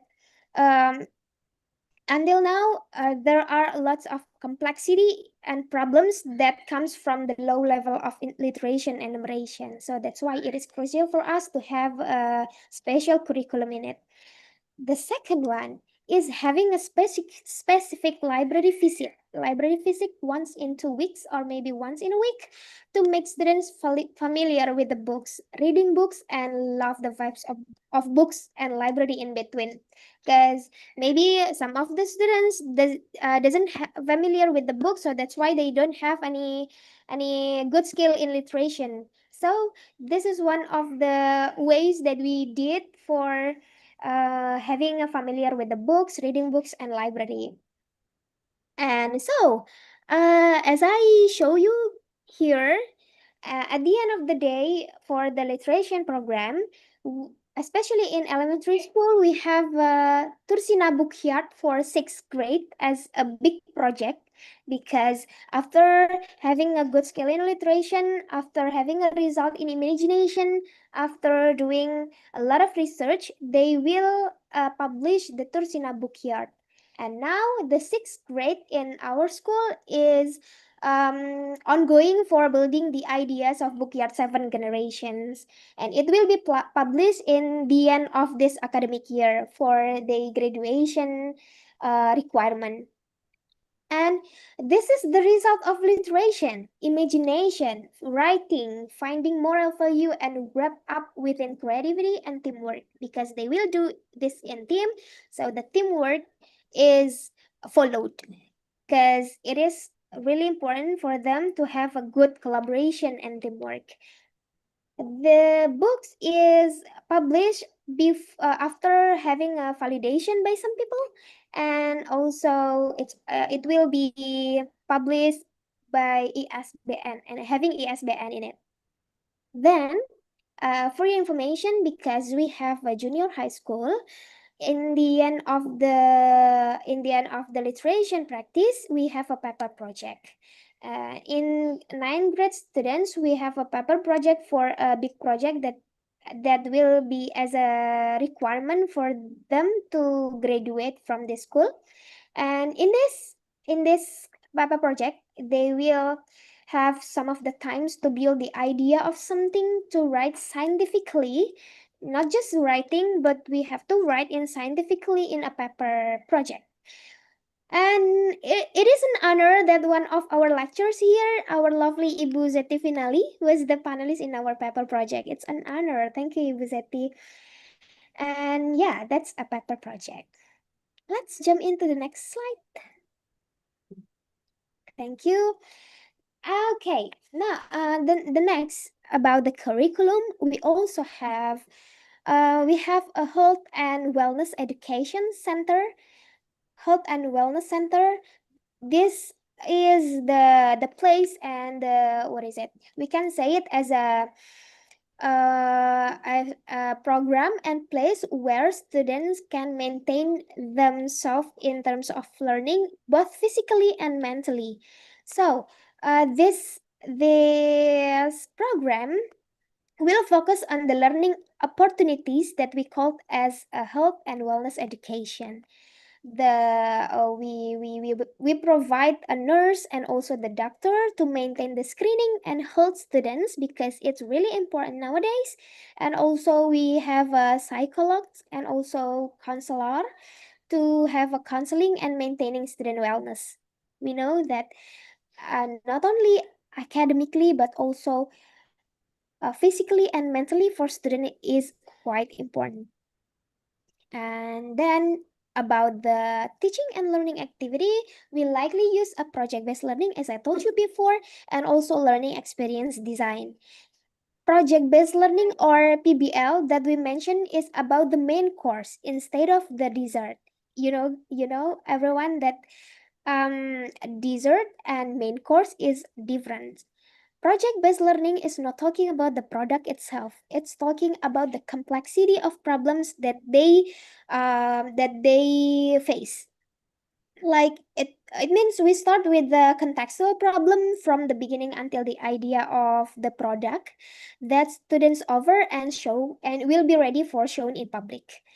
It is wrapped with the teamwork, creativity, critical thinking, problem solving, and also communication and collaboration. For example, when my students learn about the ethnics and culture, as I mentioned the picture in this slide, they start with understanding the culture issues in our lovely region, which is Banyuwangi.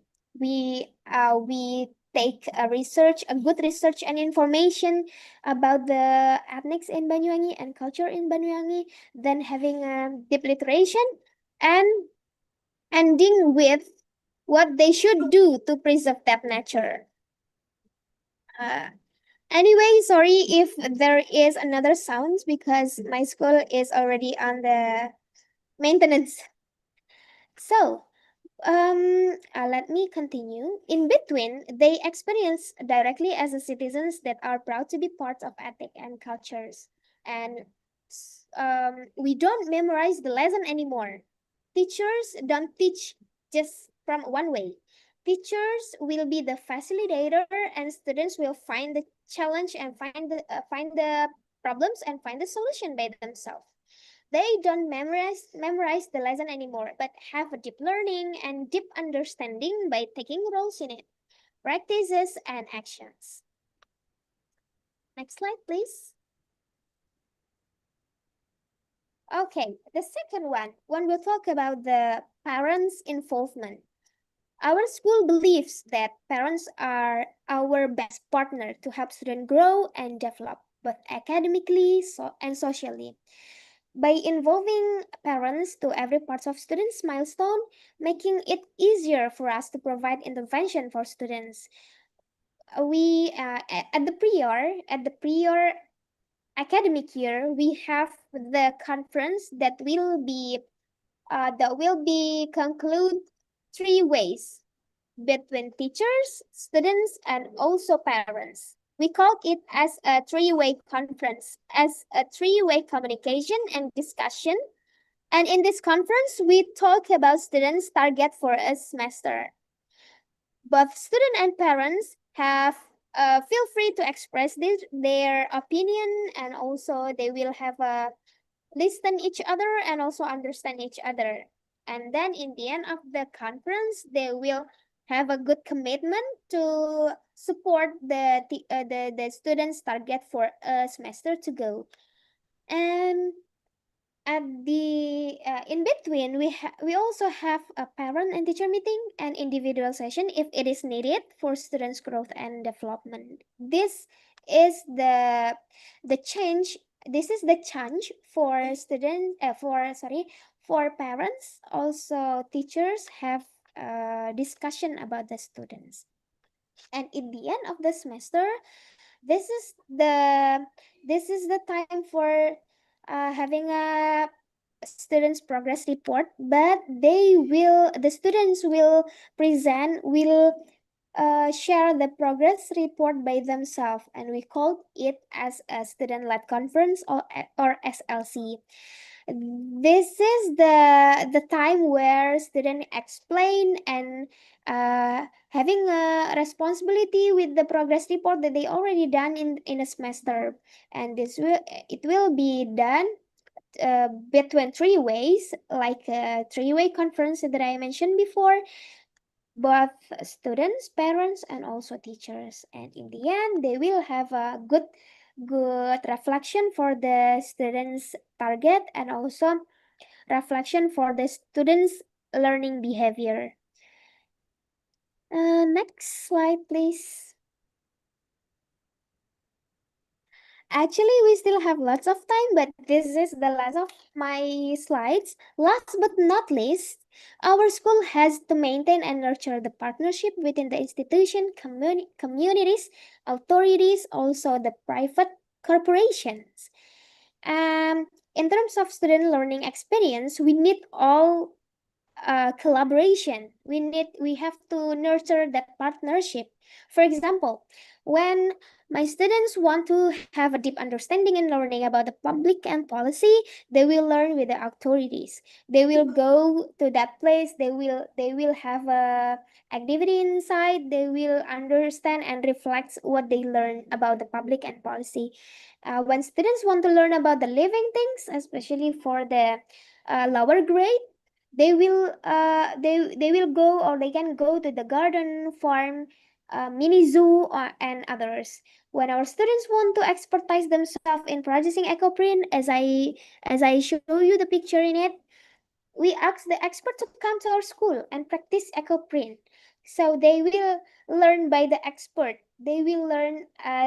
They will follow the instruction from the expert. They will reflect what they already done from the ecoprint, because they learn about the environment, and they learn from the expert. Not just learn from the teacher in one way, but they practice it, and they action in it, and they take a role in it. Then when, for example, when the students want to learn about the good citizens, they are going to experience community service in support in field. Community service, we can say it as simple as KKN. So in community service, the students, especially for junior high school, they have KKN in a simple way, because they want to have a collaboration with the citizens, having a good role as a citizens, and so on. Okay, next slide. We have a video maybe that we can show it. Ibu, can we play the video? Yeah, first talk about the project-based learning showcase in lower grade. Kindly open the video, please. Okay, absolutely. Please wait. Yes, Mr. Nana. We Okay, will thank you. play for the video.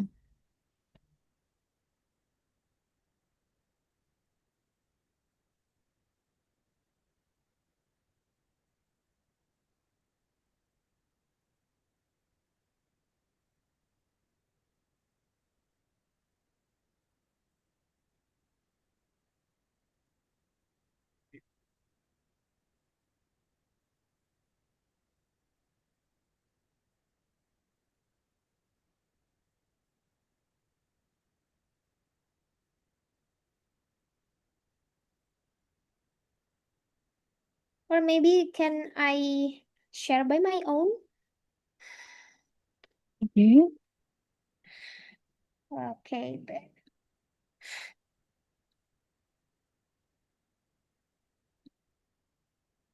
Let me try. Mrs. Nana will play first for us. Yes, I'm gonna try it. Okay. Is everyone can see clearly the Yes, the the speech processing.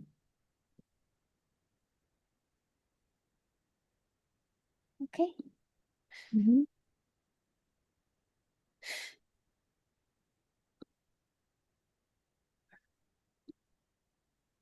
What about the voice?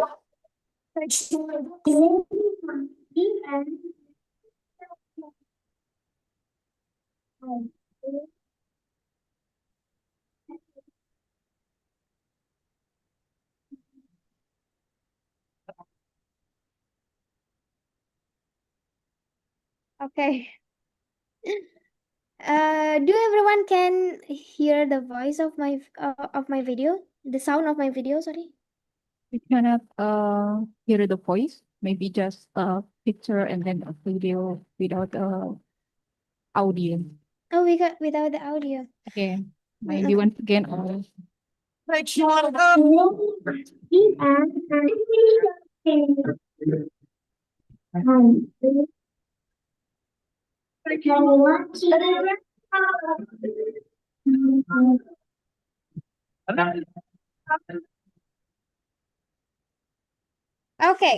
that's a It's simple not. video that I want to share to you, everyone here. That's one of the showcase that happened after our project-based learning in English. Actually, because English is one of the subject that we require in Cambridge curriculum, so we have a special curriculum that we call as a framework Cambridge. And in framework Cambridge, maybe in national curriculum we can say it as a capaian pembelajaran or tujuan pembelajaran. But in Cambridge curriculum we have a framework Cambridge. And in this English activity, we have to the students have to understand about the fables and also fiction story. At the prior, they practice the literation and reading about the fiction, about the fables, and everything in between. And at the process, they practice how to speak in English, how to understand the story, how to understand about fiction. And at the end of the day, they have a showcase that they built by themselves, by their team. And then they show and publish it to others and then having reflection in. And I also have the next video. Can we play it anymore, Bunova? Okay, absolutely. Please wait, yeah. A yes. A second video. The next video in the same slide, maybe? We cannot play this second video. Maybe Miss Nana will play for us. Okay, wait, let's try it. If any trouble, can try second or third again to play the video. Okay, yes, let me try it.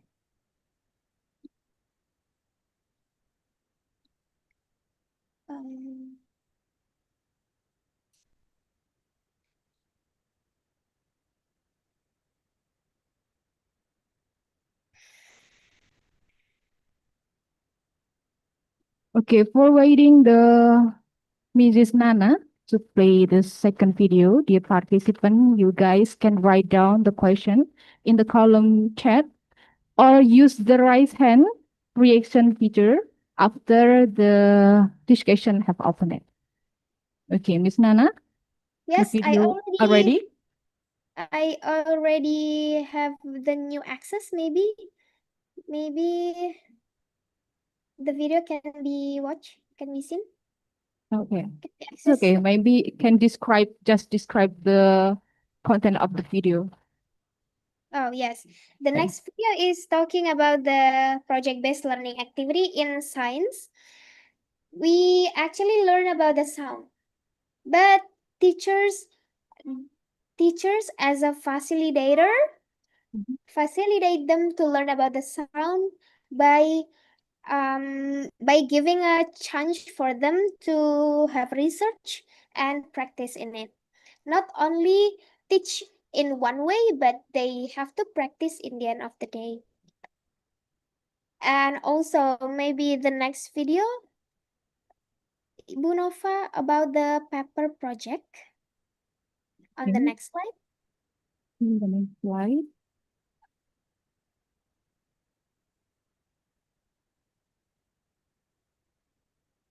Isn't it? Yes, paper talk video. Can we take a look on that video? Oh, this is a video too? Yes. Oh. You cannot open the video. Maybe any problem with the link or etc. Okay. Let me try to share.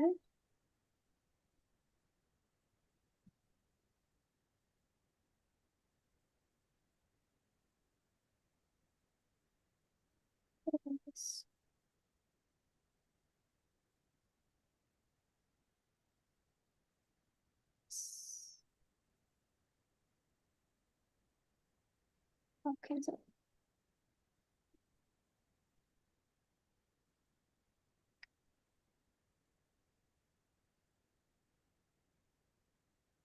Without audio, the video, Mrs. Nana? yeah. I tried to. Salah satu kriteria sih ya untuk mencapai studi profesional. Jadi anak-anak yang dedikasikan memang kita sarankan atau kita wajibkan mengikuti mini project atau mini riset yang hasilnya sebagian nanti akan dipublikasikan di beberapa jurnal yang sudah kita rekomendasikan. Pembuatannya memang adalah lembaga dan kita harus melakukan survei dan memberikan hasil sampai dan kita memberikan Jadi global mengenai pasar tidak disiplin, tak peduli dan lain-lain.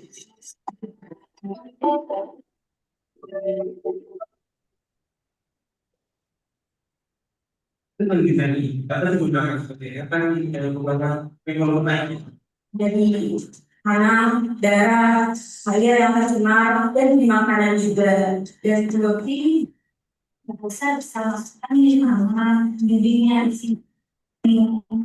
Ya, presentation. I will call three main points. First, I will call tren juga masuk pada negara seperti Indra dan Ipo.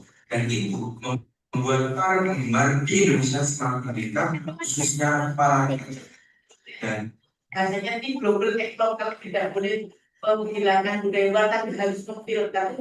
Dan tadi kalau memang budaya K-pop tadi ada hal positifnya, kita boleh mengambil. Tetapi kalau banyak hal yang tidak baik itu kita tidak boleh mengambil. Jadi tidak boleh semua lihat, tapi jika itu ada hal positif yang bisa kita ambil, budaya Korea yang bisa kita ambil.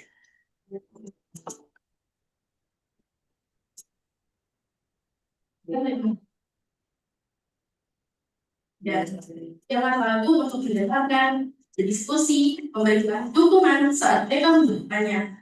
Kehadiran dan berkomunikasi yang baik dari orang tua. I'm so sorry if the video player is not clear enough, but I hope that the video maybe can give you understanding that kind of paper project in junior high school and the bookyard in elementary school, it's that's the what is it? That's the end of the, not the end, but I think that's the final of the literation program that we practice in every day, each day. Okay. Yeah, I think enough for my explanation. Ibu Nova, thank you. Okay, thank you so much, Mrs. Nana. All right, I don't know first that your full name, is Ditna Amalia Firdausi, a wonderful name. Yes, thank you. Ditna Amalia Firdausi. That opening, I just call you Mrs. Nana more closer, yeah. But Yes. the full name is Mrs. Ditna Amalia Firdausi. All right. Mrs. Ditna, thank you so much for your inspiring and insightful presentation today. And with Ms. Wiarsi at the first presentation.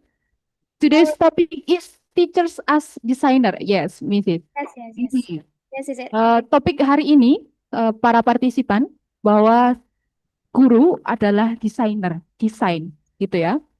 Ide dasarnya adalah pendidikan itu harus mengikuti perubahan dunia. Nah, dunia yang mana ini?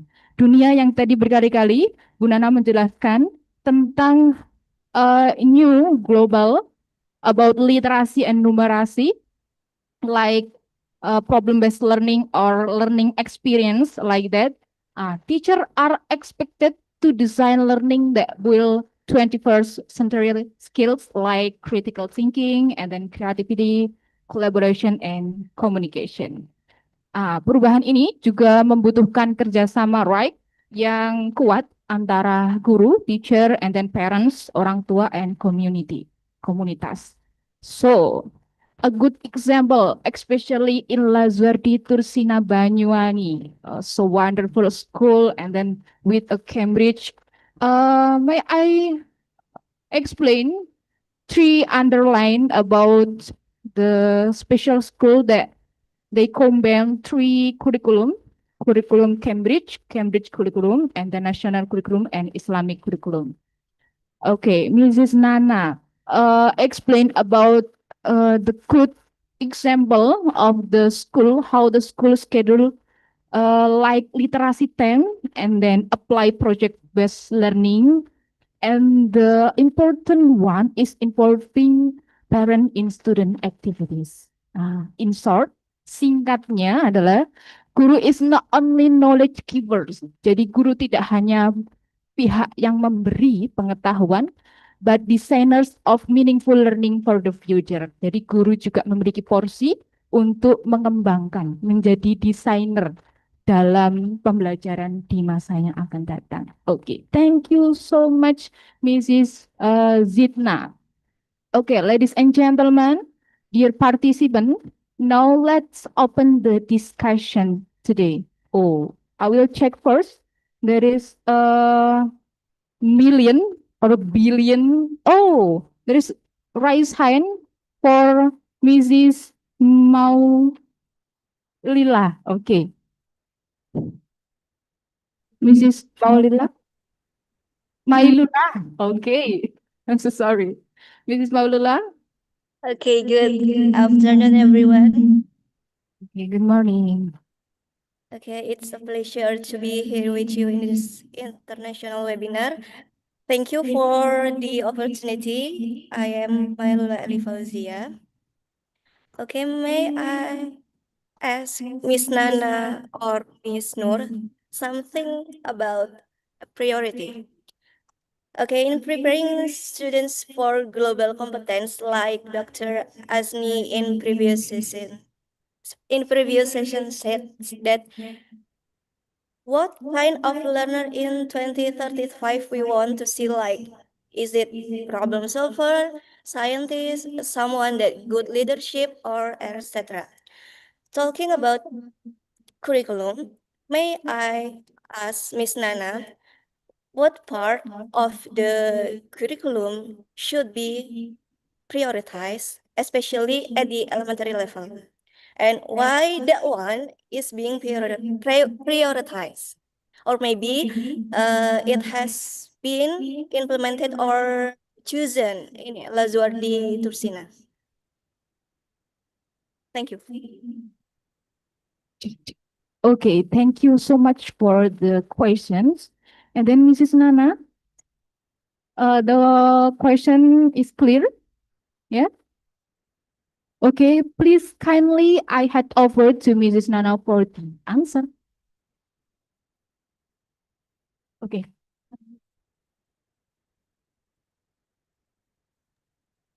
Okay, thank you, Ibu Mailula. Thank you for the question. But I beg that this is discussion. Yeah, this is discussion because we learn together about the school curriculum. If we talk about which one is prioritized, actually, all aspects is a priority. If we talk about the student skills and also the student development in learning, both academically and social issues. But in lower grade, I think because my student is because my school is a compassionate school, so the one that really prioritized in the curriculum is about the compassionate, empathy, and also the characters. We have the specific curriculum in it in our routinity every day. Like in the morning, we have a class time together and talking about how they have feeling, gimana perasaannya, and they will have, mereka punya kebiasaan untuk communication with teachers. Jadi behavior yang priority because our school is prioritized in compassionate. And then after that we will focus on the Because in every learning process, we need the literation understanding first before we jump into the next into the next understanding, and then we wrap up the learning activities by using the special methods that I told you before. We have a problem based learning and also learning experience to make their to make their habitual on having leadership, having a teamwork, having a critical thinking, can facing lots of problems and problem solving and communication and collaboration, and that's it. Okay. So in Internasional, it is focusing on not only knowledge but also skills and content, right? Yes, is it? Yes, Ibu Uh, Maindra. May I ask a further question? Yes, yes, that's a Uh, good So idea. may I ask in what ways can collaboration between teacher, parents, and students in Lazwa be to strengthen the elementary education, especially for sharpen the knowledge and the skills and also the content?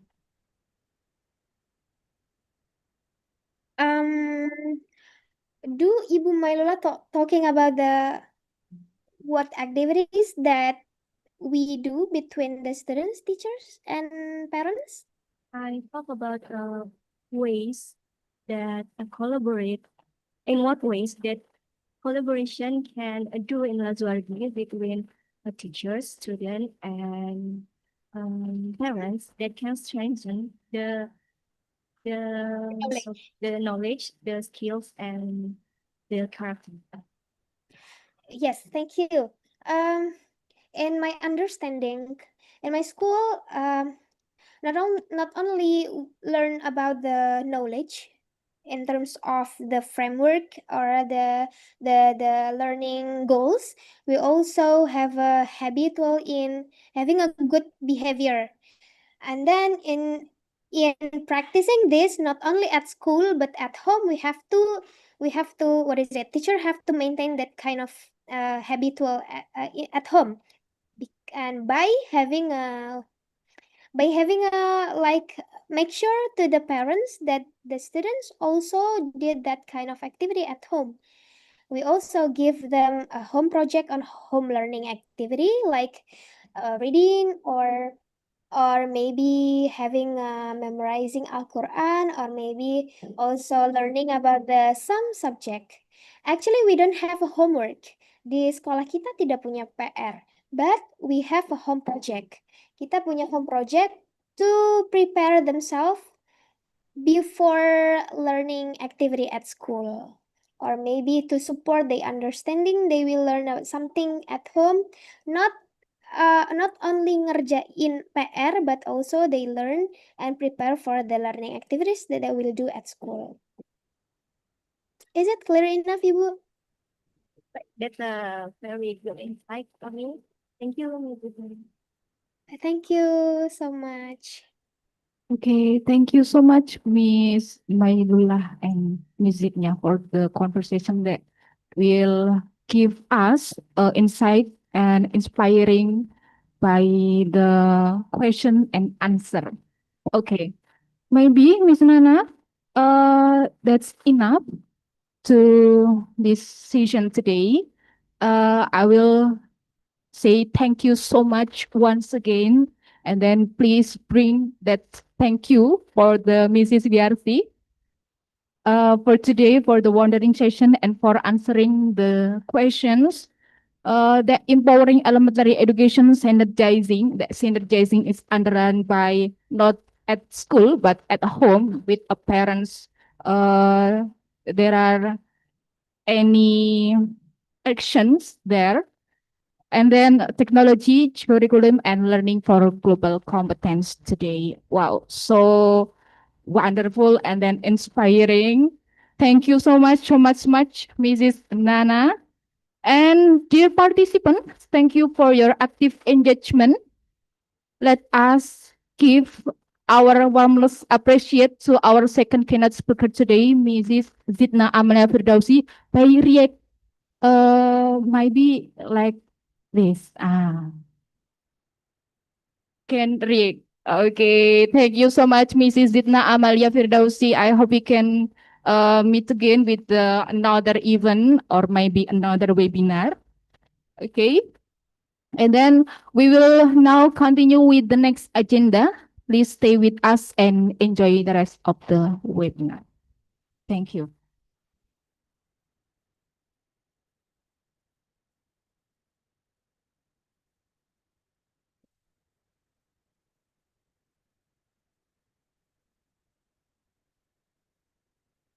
Okay, thank you, Dr. Nurwiarsi and Ms. Zidna Amalia Firdausi for the enlightening presentation, and thank you to Ms. Nova Sofia Tahmida for moderating this session.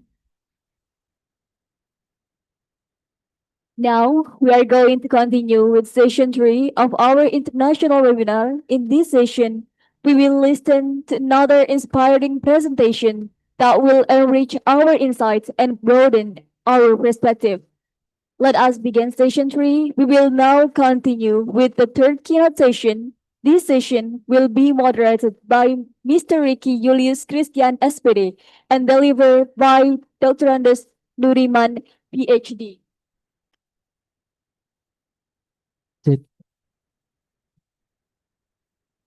All right. Greetings, everyone, honorable speakers, and our beloved audiences.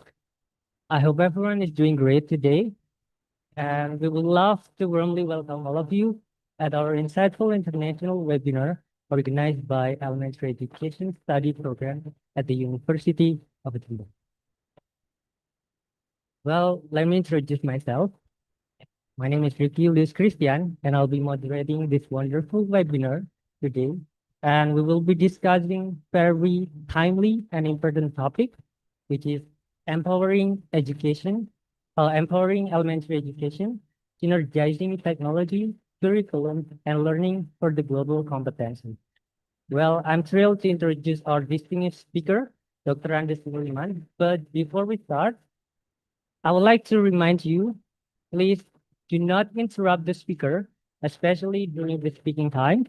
So please mute yourself unless the moderator allows you to turn on your microphone. And then if there is any technical issue, just let us know by writing or typing on the chat box. And then there will be question and answer session at the end of the speaking time. So do not worry if you have any questions. If there is any question, please raise your virtual hand because there is a virtual hand feature in your meeting, or maybe you can just write or type your question on the chat box. And also please use the chat box wisely because we have zero tolerance for any inappropriate actions during our webinar. And well, as we have had listened to our amazing speaker, the first speaker, and the second speaker, now we're going to listen to the last speaker, Dr. Andes Nuriman, PhD. But before that, I would love to introduce our speaker. So please put anyone at the screen. That is the screen of the Mr. Nuriman curriculum PT.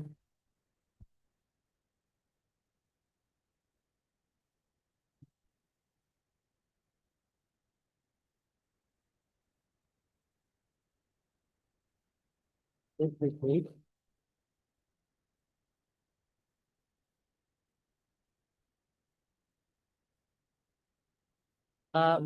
Kita akan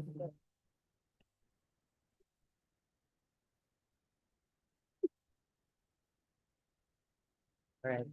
Okay, please wait.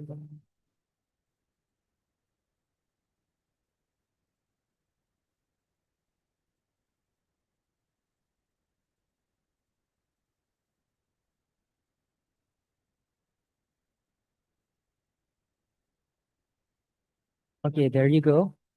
Well, Dr. Andes Nuriman, as you can see, Dr. Andes Nuriman, PhD, is a senior lecturer and also currently the Vice Dean of Academic Affairs at the Faculty of Education at the University of Jember. And he has graduated from IKIP Jakarta and earned his Doctor of Philosophy at Lathrop University, Australia in 2004. His research areas focus on science, curriculum, and education, such as STEM education, chemistry, environmental issues, and so on. It seems that the topic today is in line with his focus area, means we're going to have a very insightful insight during this speaking time. So without further ado, I would love to call our speaker, Mr. Morima. The floor is yours. Assalamualaikum warahmatullahi wabarakatuh. Thank you. I'm very much nervous.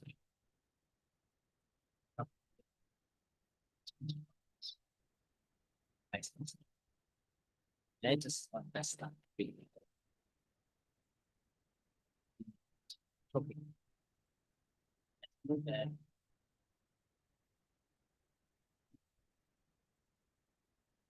Alaya.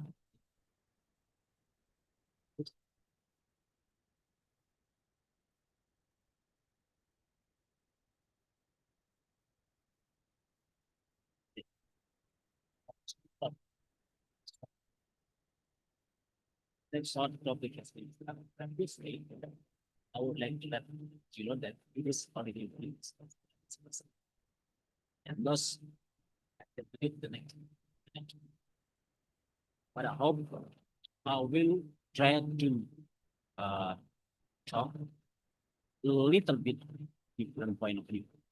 This is very practical. In Banyuwangi school is very practical and best practice that they have done. And Dr. Azni speak about how the global competence is being done in Malaya and around Malaysia. I will talk about generally what is now and what will be for the future, especially for our elementary education. Because as we know that topic on empowering elementary education, synergizing technology, curriculum, and learning global competence. Global competence is real, but some of us not thinking that it is real. This is the point problem that we actually face now. Before we start, I would like to give you a little bit. Life is in Indonesia, like translate. Kehidupan itu adalah gerak maju. There is no such thing as stop. Tidak ada kata berhenti. Staying still means dying. Tinggal diam. If we have a work, job, and staying in position for a long time, actually that is done. That's me. Global competence is something that we have to adapt on. So, and here, the main point of this topic actually is global competence.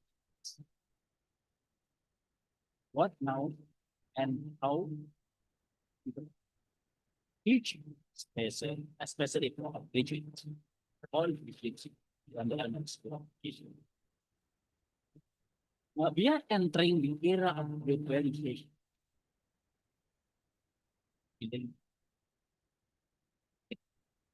This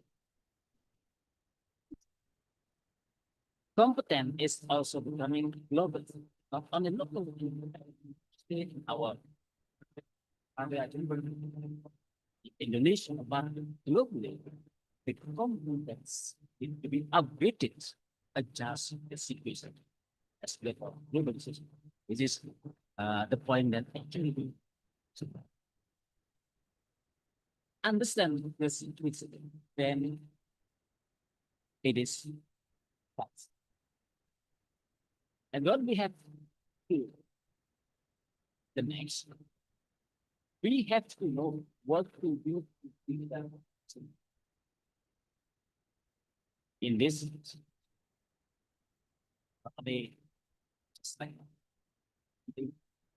teaching. It's like you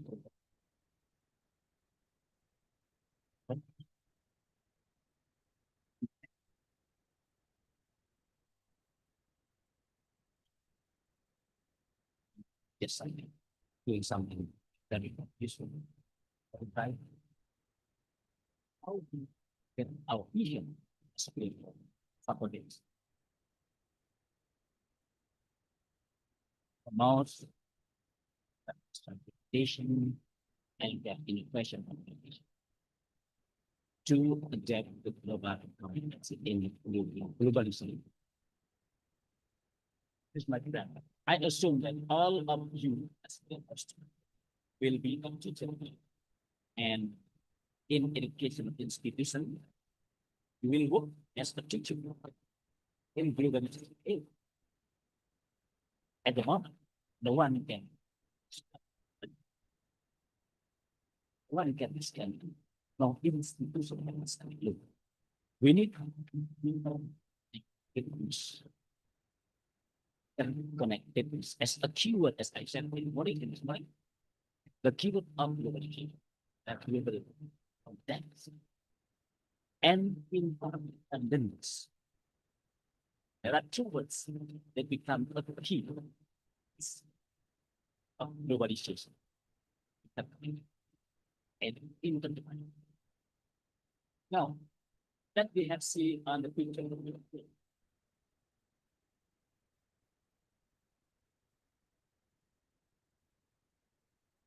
This is globalization picture.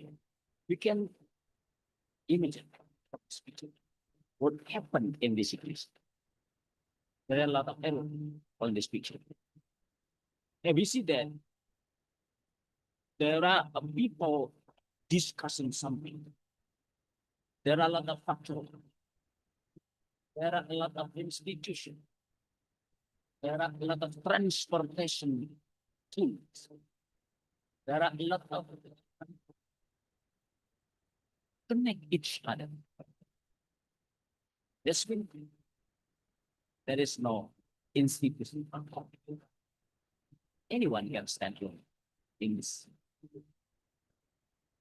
So globalization actually is the interconnectedness and interdependence of good in economic, market, culture, society. They are driven in increasing the using of surprises, capital, and information. And also we can say there is border international in every country. No more border.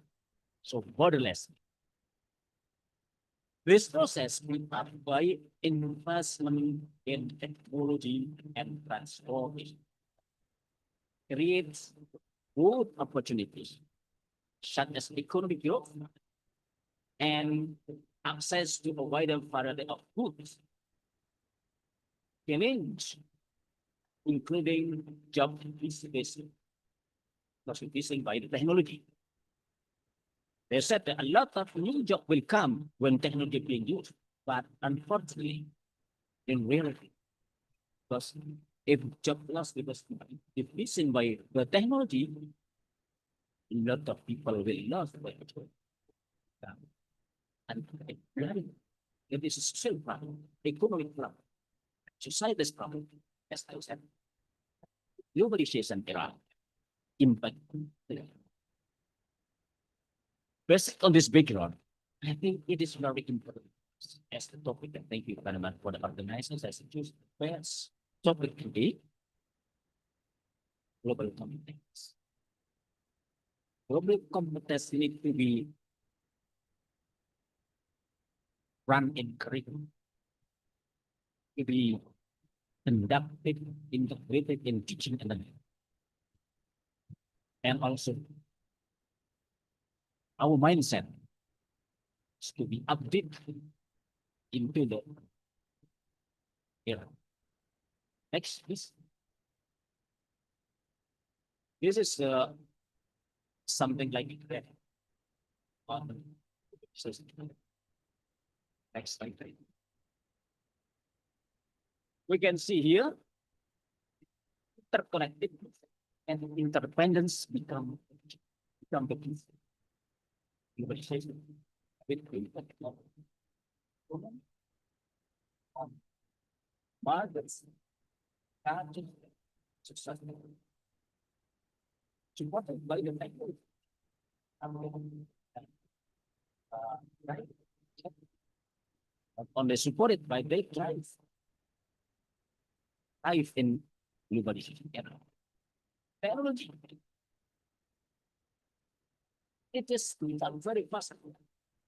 Go up very fast. Expand in communication. Right? Okay, condition.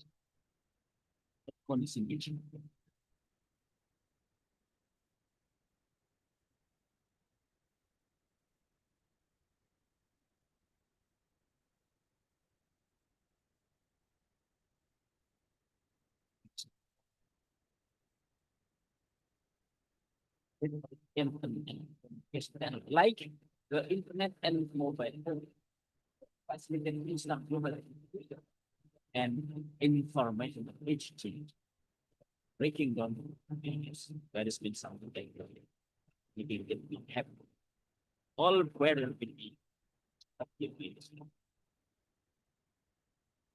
This technology support the globalization. Technology.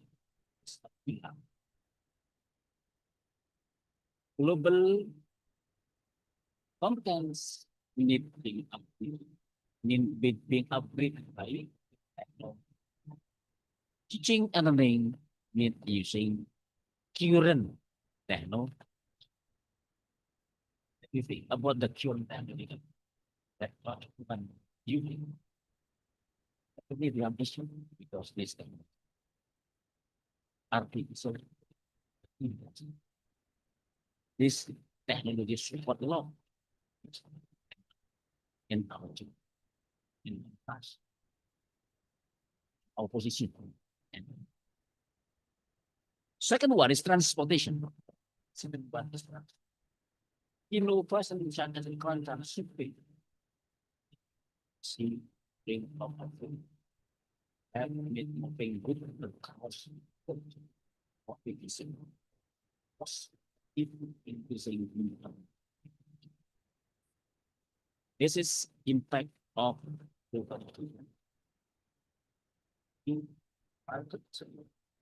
and they can be delivered by diesel. Transportation should follow our in especially in glucose.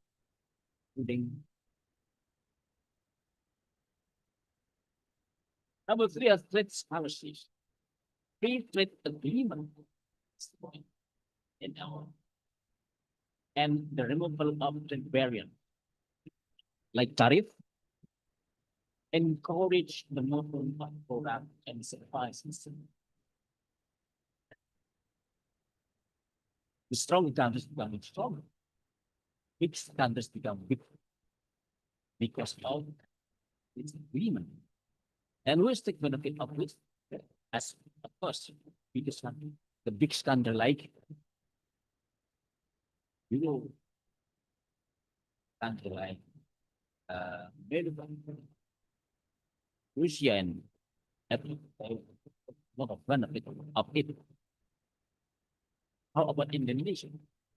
It's about thing that is to be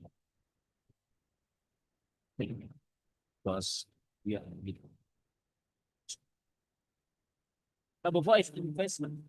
The free movement of capital and investment across border or business and expand globally and access new market. and this is so it's become very good opportunity for infrastructure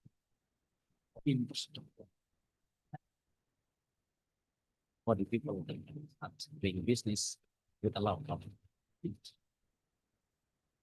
This is the good thing.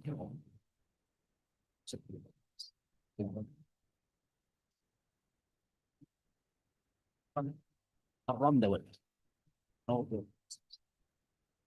So this is some impacts that people here on us.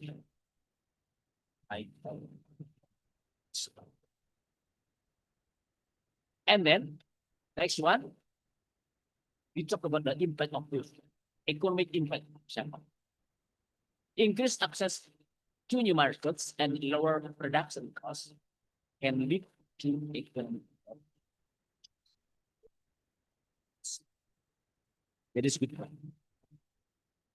Companies can move jobs to low-wage countries, leading to job losses.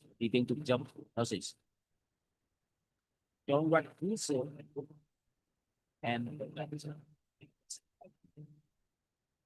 because globalization impacting on economy situation. Companies, nation can be on interdependence become more relevant. But business must be on the person. How impact on societal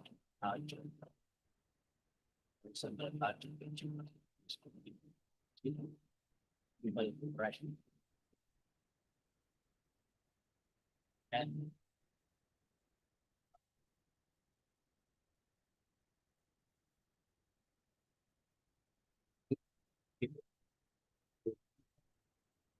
is the negative impact on transportation in the air.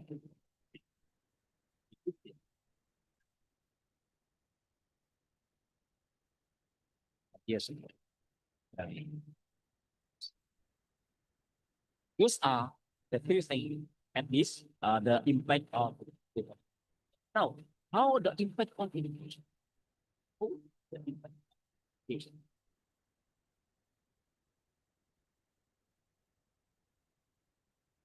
Educational system must identify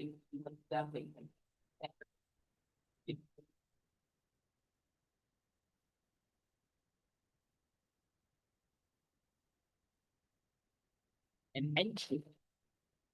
Thanks us.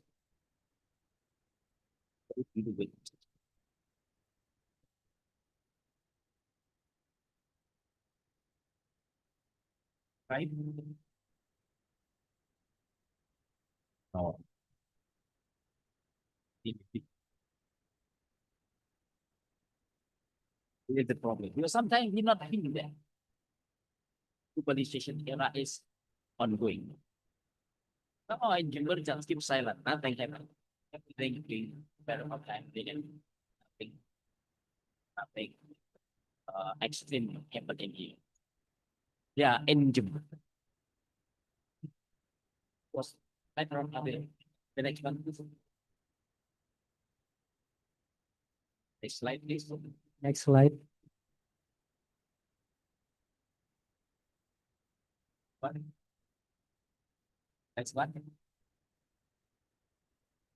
Next. The front.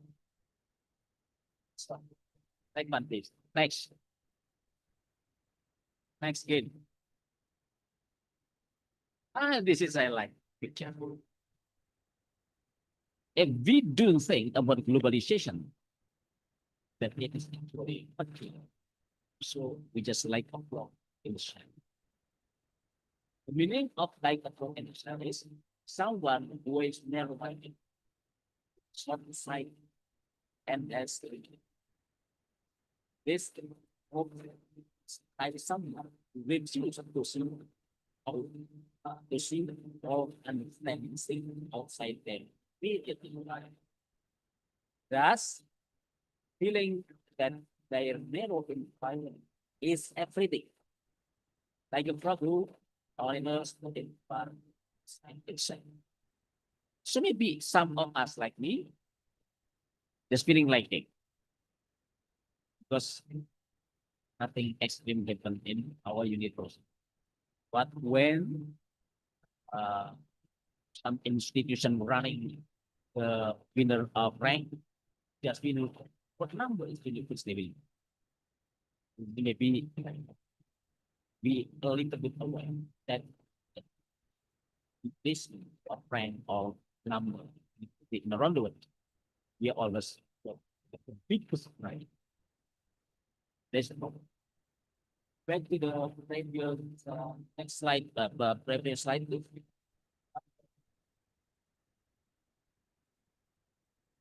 Yeah.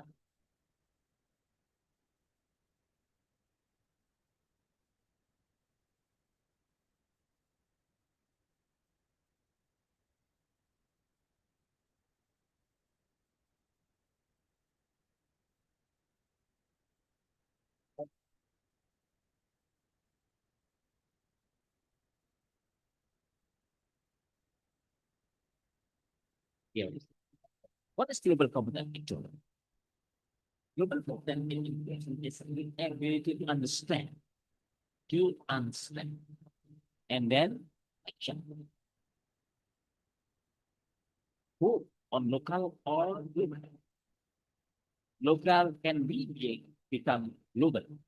We have fishing and agriculture, industrial, localization is the addition. Policy in localization. And our special thing in Africa should be the immigration should be also local but become speak up or update situation. And interculture issues by combining knowledge, skill with things. Then of course we update everything. Skill. The performance teaching something. Pure model then coming education policy. Maybe it will not we will follow this skill. We upgrade the extra every time. The teachers, of course, we always miss the teacher always miss a teacher for the student every time. And that was to engage. Engage means terlibat. Interaction with people from different countries. And work towards well-being. Sustainable development as speakers from Australia talking about sustainability last time. And it is global competence that become the point for our education. We thought we are going to be cornerless. Stand up. Because I said like it's the student with critical thinking. Critical thinking can be started from the model of our teaching and PVL or BGBL. Becoming policy from the government. PVL and BGBL. Issue and perform communication. Not only in that school, but in other situations, like generally in Indonesia, or maybe around the world. And skill. This is become key. Our institute will be updated on collaboration very, very important. So that's why Waktu Rektor 4 always ask about how is the collaboration in study program to the government or to the industry or another university. It is very important because collaboration becoming a way, one of the way to global competence. Next, please. Why global competence is important? Not important, important.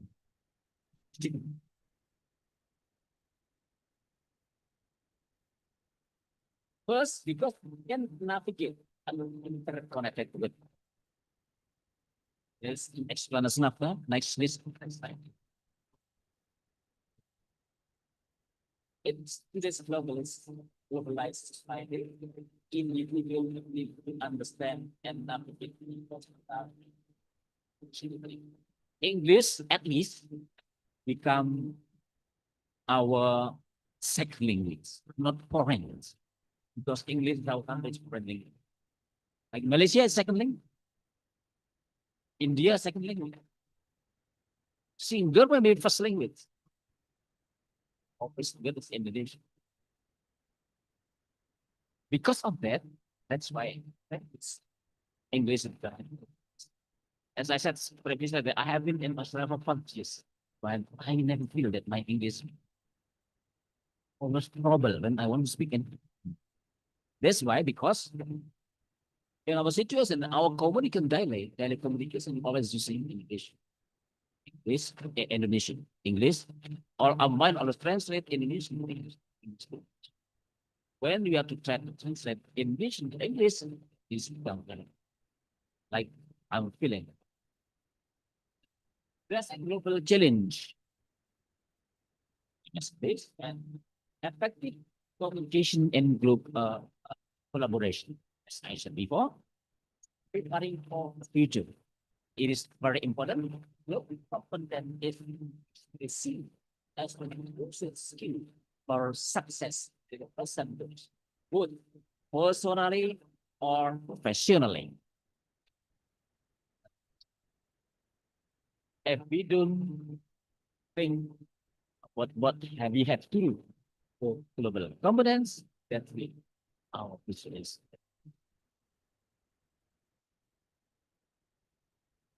Lifelong learning, as mentioned by previous speakers, both Norwasi, that lifelong learning is become important. It is not a fixed space, but a continuous process. A stop, finish from study, but learning is all during our life. Next, please. Please.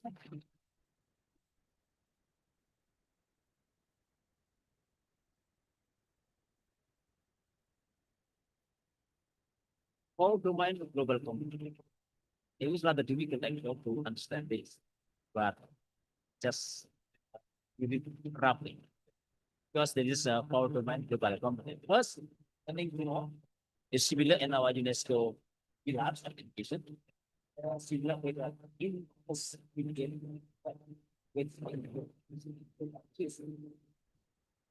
now, if our student always doing research in local schools, but they don't want to upgrade their mind, then you need to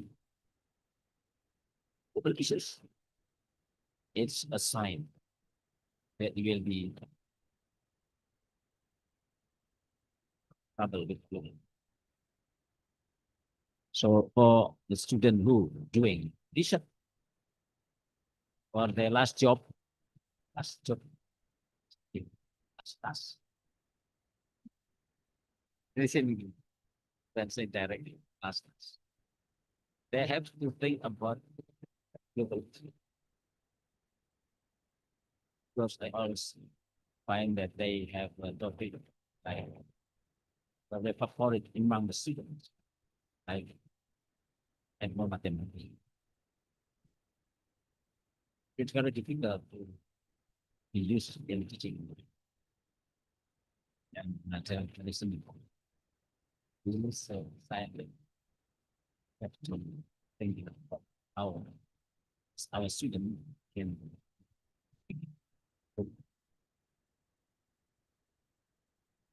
recognize perspective. Perspective is how to think. It's include understanding and respecting. How you know about all these cultures in all this country? They come and go. What is the impact? And we go also. If we don't know about how we transfer of people, at least understand of their account. So which one's by, which one is good, and which one is bad, we can choose. Which one we have to choose. For example, in Australia, character of student is just being studied by a certain action, like keep. Antri. They start from Antri. This is very simple, but everyone has to keep.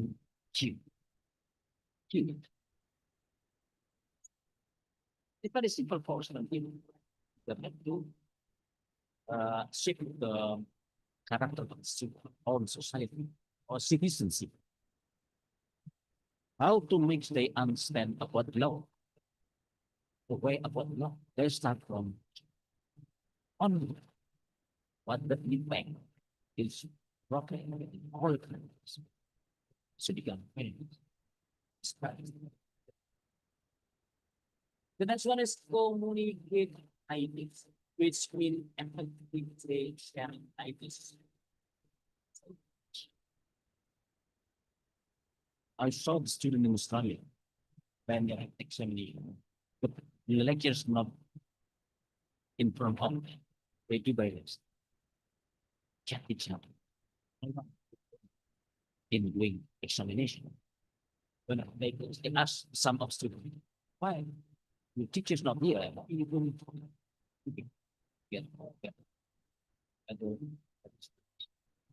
No. Clear the answer. But in our student, they will be managed because the awareness of law. It's actually helpful.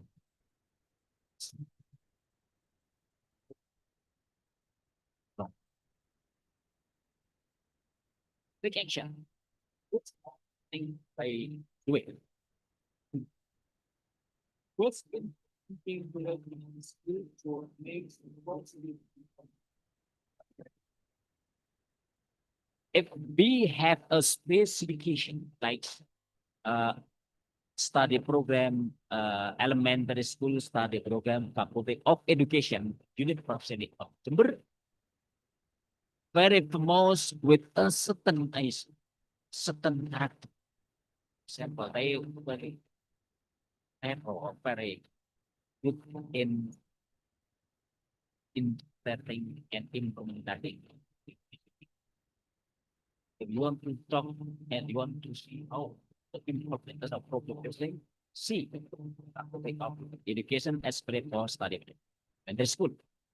Ask to Yeti, how?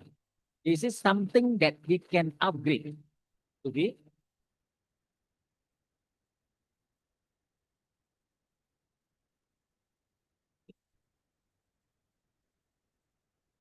And then, or priority.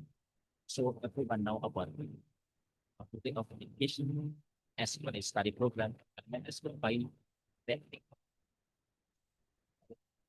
Next,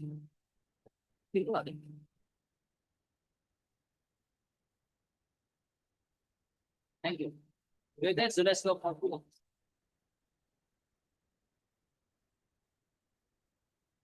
All right, we still have It is UNESCO for pillar of education. I don't want to talk. I think we all know. Next slide, please.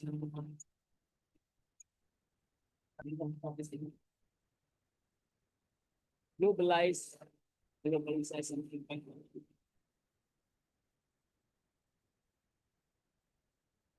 Globalization and global impact on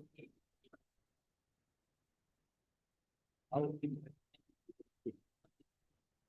globalization has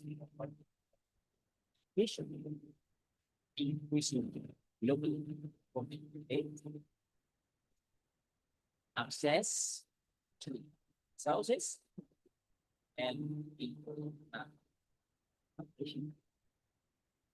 will also positive changes like and equitable.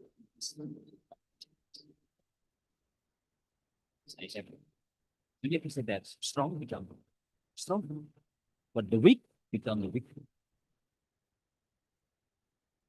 It encouraged development of global finance, which means mendorong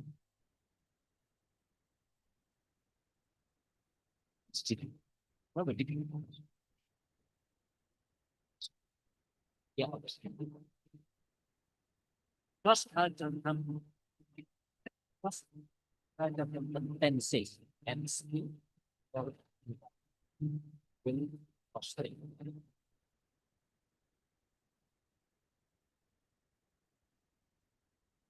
but global isu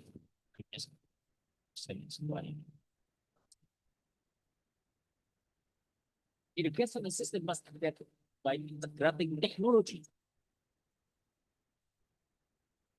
When our student, this is our experience, during learning by approaching STEM approach, but they use traditional or something they can avoid. They have upgraded into the tool of education, tool of teaching and learning. But the technology is not improved in this direction. So we had to actually to think about but how they integrated learning into the teaching. Steps in this direction. It is clear actually. We always find what if you to do use your technology. I use something that is the base. We integrated into the teaching and learning will not sound. So it is difficult part to think that it is real as previously described by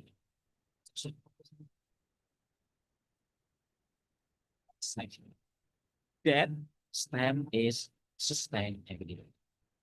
That means that in our teaching the name STEM because the warranty or something is warranty us to have continuing to let us STEM everything.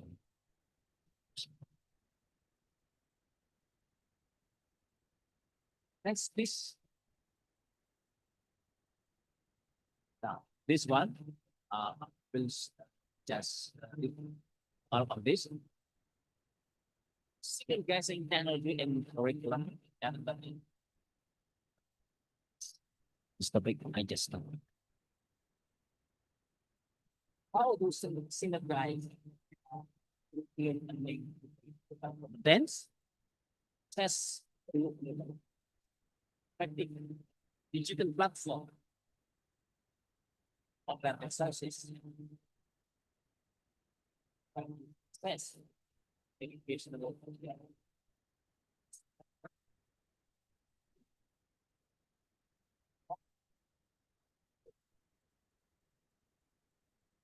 It is one of the ways how to about one steps by synergizing technology and learning.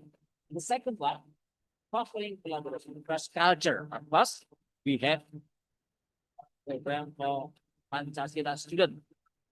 Among this program, there is one collaborative answer from rural is bahwa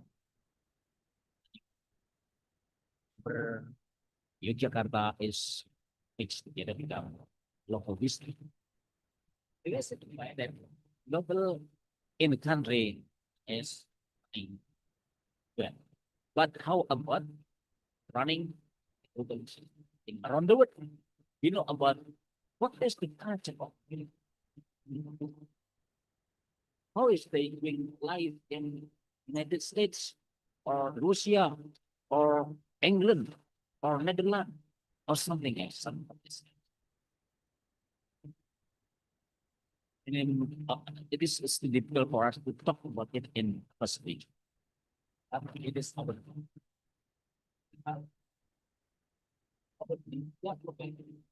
problem solving. It becomes our basis for students that they have this active model of skill. Right? PBM. That some people said some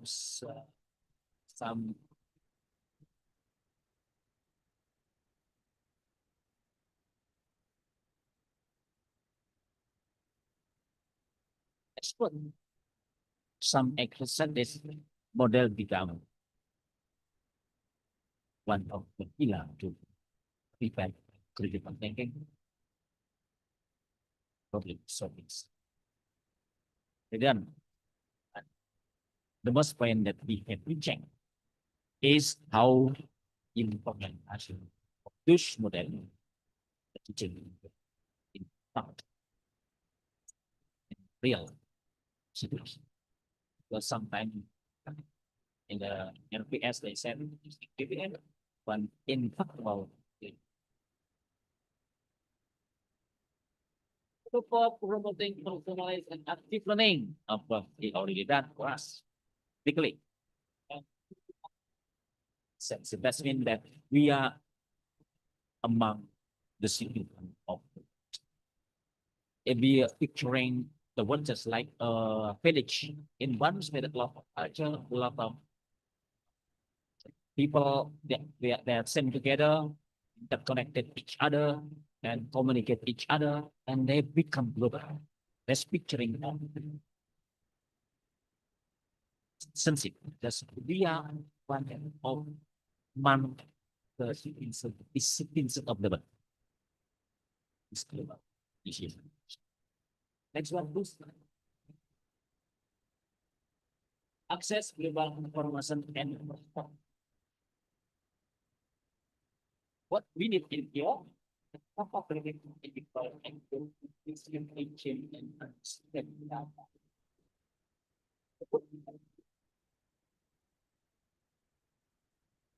In the negative effect of technology, a lot of stealing from the technology.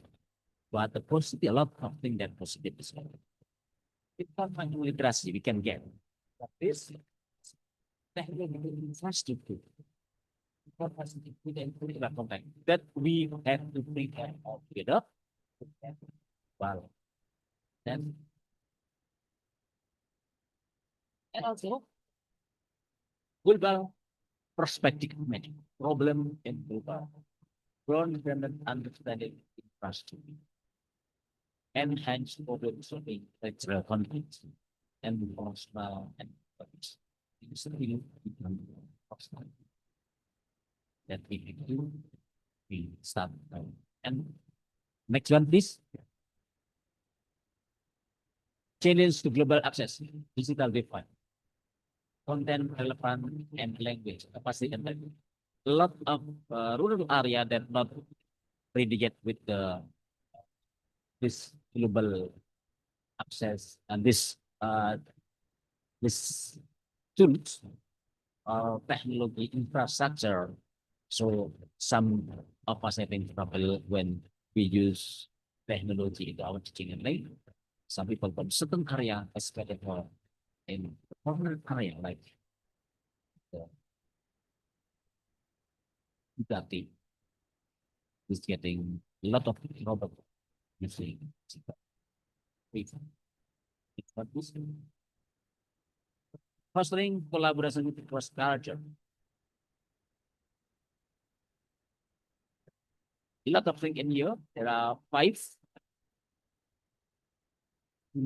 This that's one. Will a foundation of trust and respect. Enhance communication and learning. Set clear goal and expectation. Adapt invasive and technology effectively. Manage conflicts and collaborate. Success. It is point that maybe we can put to foster collaboration. Because when we have a collaborator, they will ask to ask whether I think inspired by collaboration or not. If not, why? So 5 pillars of collaboration like this need to be prepared by the people or the incident that can collaboration based collaboration. Like it, some of us making memorandum of understanding in sleep many years. It's like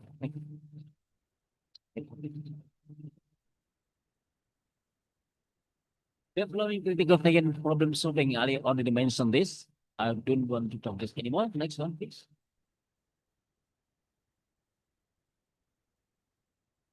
Three-minute left. The last slide, please, because you can. I will share a slide for one of us. Please, next one. How the government take advantage of technology, then they make a decision to integrate technology into school. That's the point of view that I would. The last one. Please come to the last slide. Last three slides. Now this one. The next one. Next one. Here this. Oh no, next one. Now this one. This is the key. I was speaking today. Actually, I prepared a lot of PowerPoint, but not enough time. Not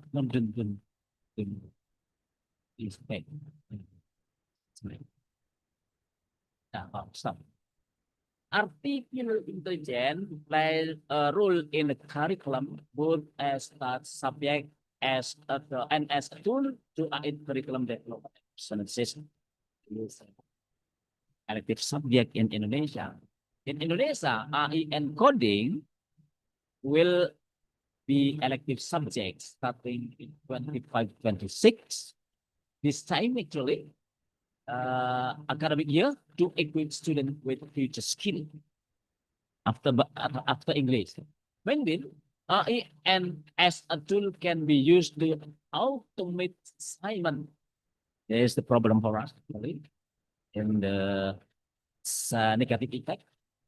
Analyze learning data is very important, and create more personalized and adaptive experience for students. Menteri Pendidikan Dasar dan Menengah Bapak Profesor Abdul Muti ditemui saat wawancara perayaan Hari Pendidikan Nasional bersama Google dan YouTube di kantor Kementerian Pendidikan dan Kebudayaan Jakarta 7 Mei 2020.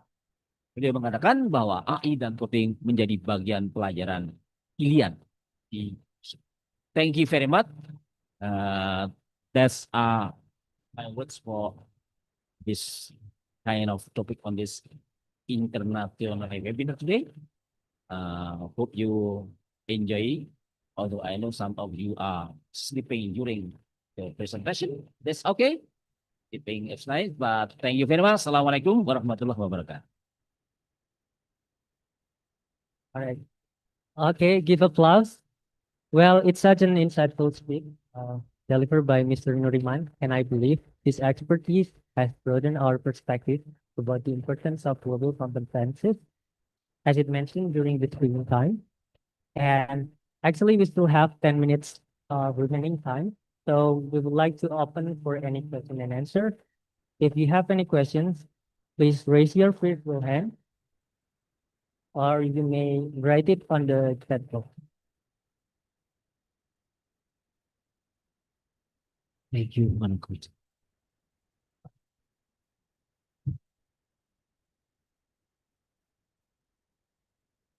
Thank you, Mas Aris. What kind of question do you?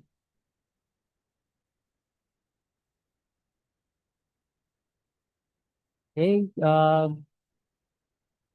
we still have 10 minutes. I think yeah, we can make use of the time. So if you have any questions, please raise your virtual hand. There is a feature in your Zoom application. This is um, yeah, like raise your hand button.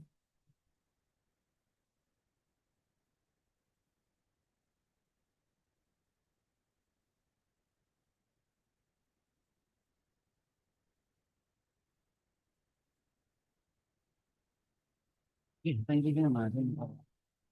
Audience understand what I say. This very much. Thank you.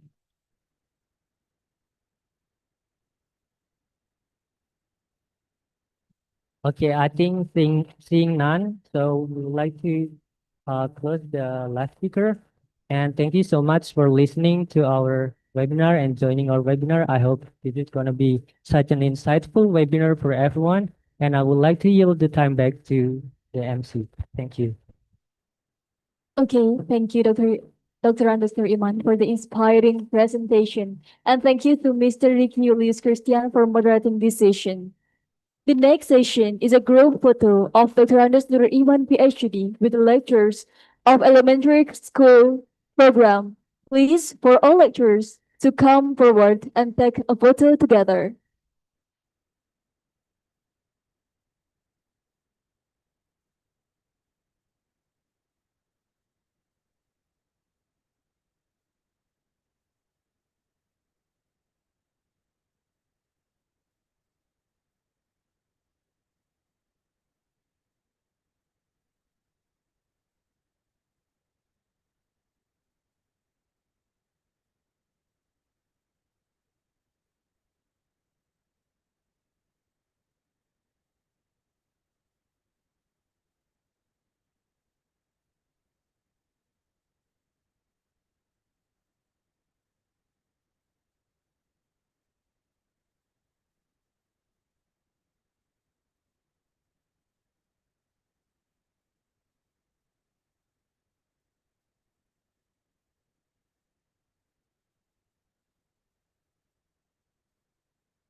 Ladies and gentlemen, we have now come to the end of today's international webinar. Before we officially close, let us first bow our heads and pray together according to each of our beliefs and faiths, so that today knowledge will bring us blessing and benefits. Pray begins.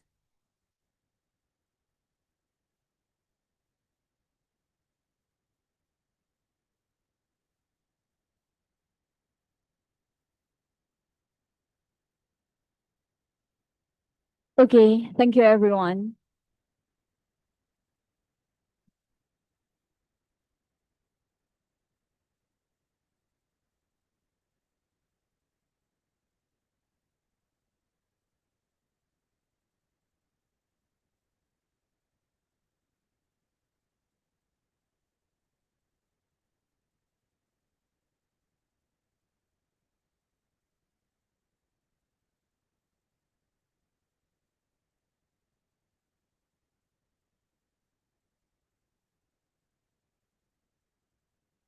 Okay, everyone, before we come to the end, allow me to share a brief announcement.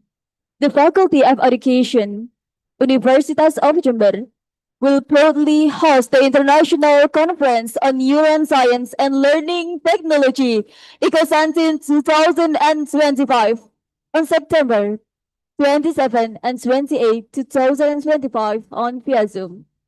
This international conference will feature keynote speaker from Indonesia, Malaysia, Taiwan, and Australia with diverse topics such as teaching and learning, STEM education, early childhood education, and technology enhanced learning. We warmly invite all of you to participate and submit your papers. For further details, you might visit our official website or contact the committee. Okay, everyone. Next, we kindly invite all participants to turn on their cameras. The operator will now take a documentation in the form of screenshot. Okay, prepare your best pose, and on the count of three, the operator will take a photo. 1, 2, 3.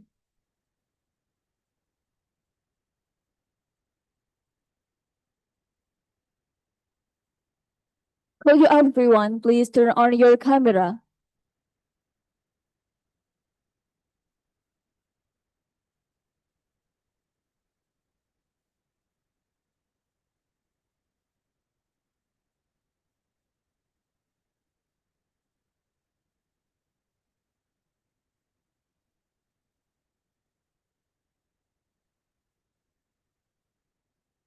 Okay, next slide.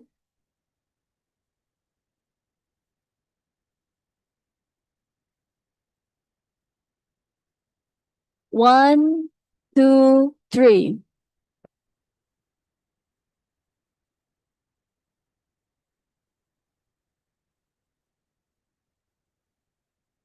Okay, next slide. Okay, everyone, please turn on your camera.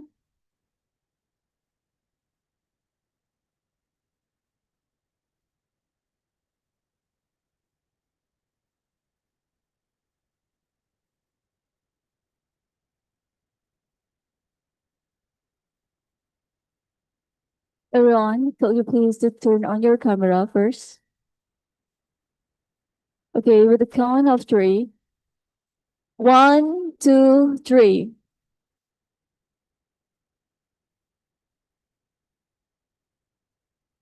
Next slide.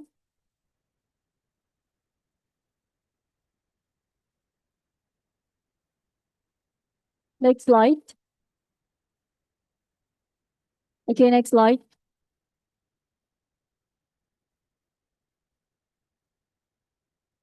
Okay, thank you, everyone. On behalf of the committee, I would like to express our deepest gratitude to all keynote speakers, moderator, and participants for your kind attention and contribution. We truly hope this webinar will bring valuable insight and contribute to the advancement of education.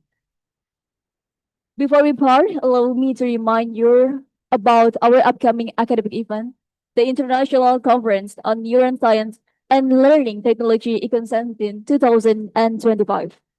Thank you very much for joining us today. See you again in our future academic event. Wassalamualaikum warahmatullahi wabarakatuh.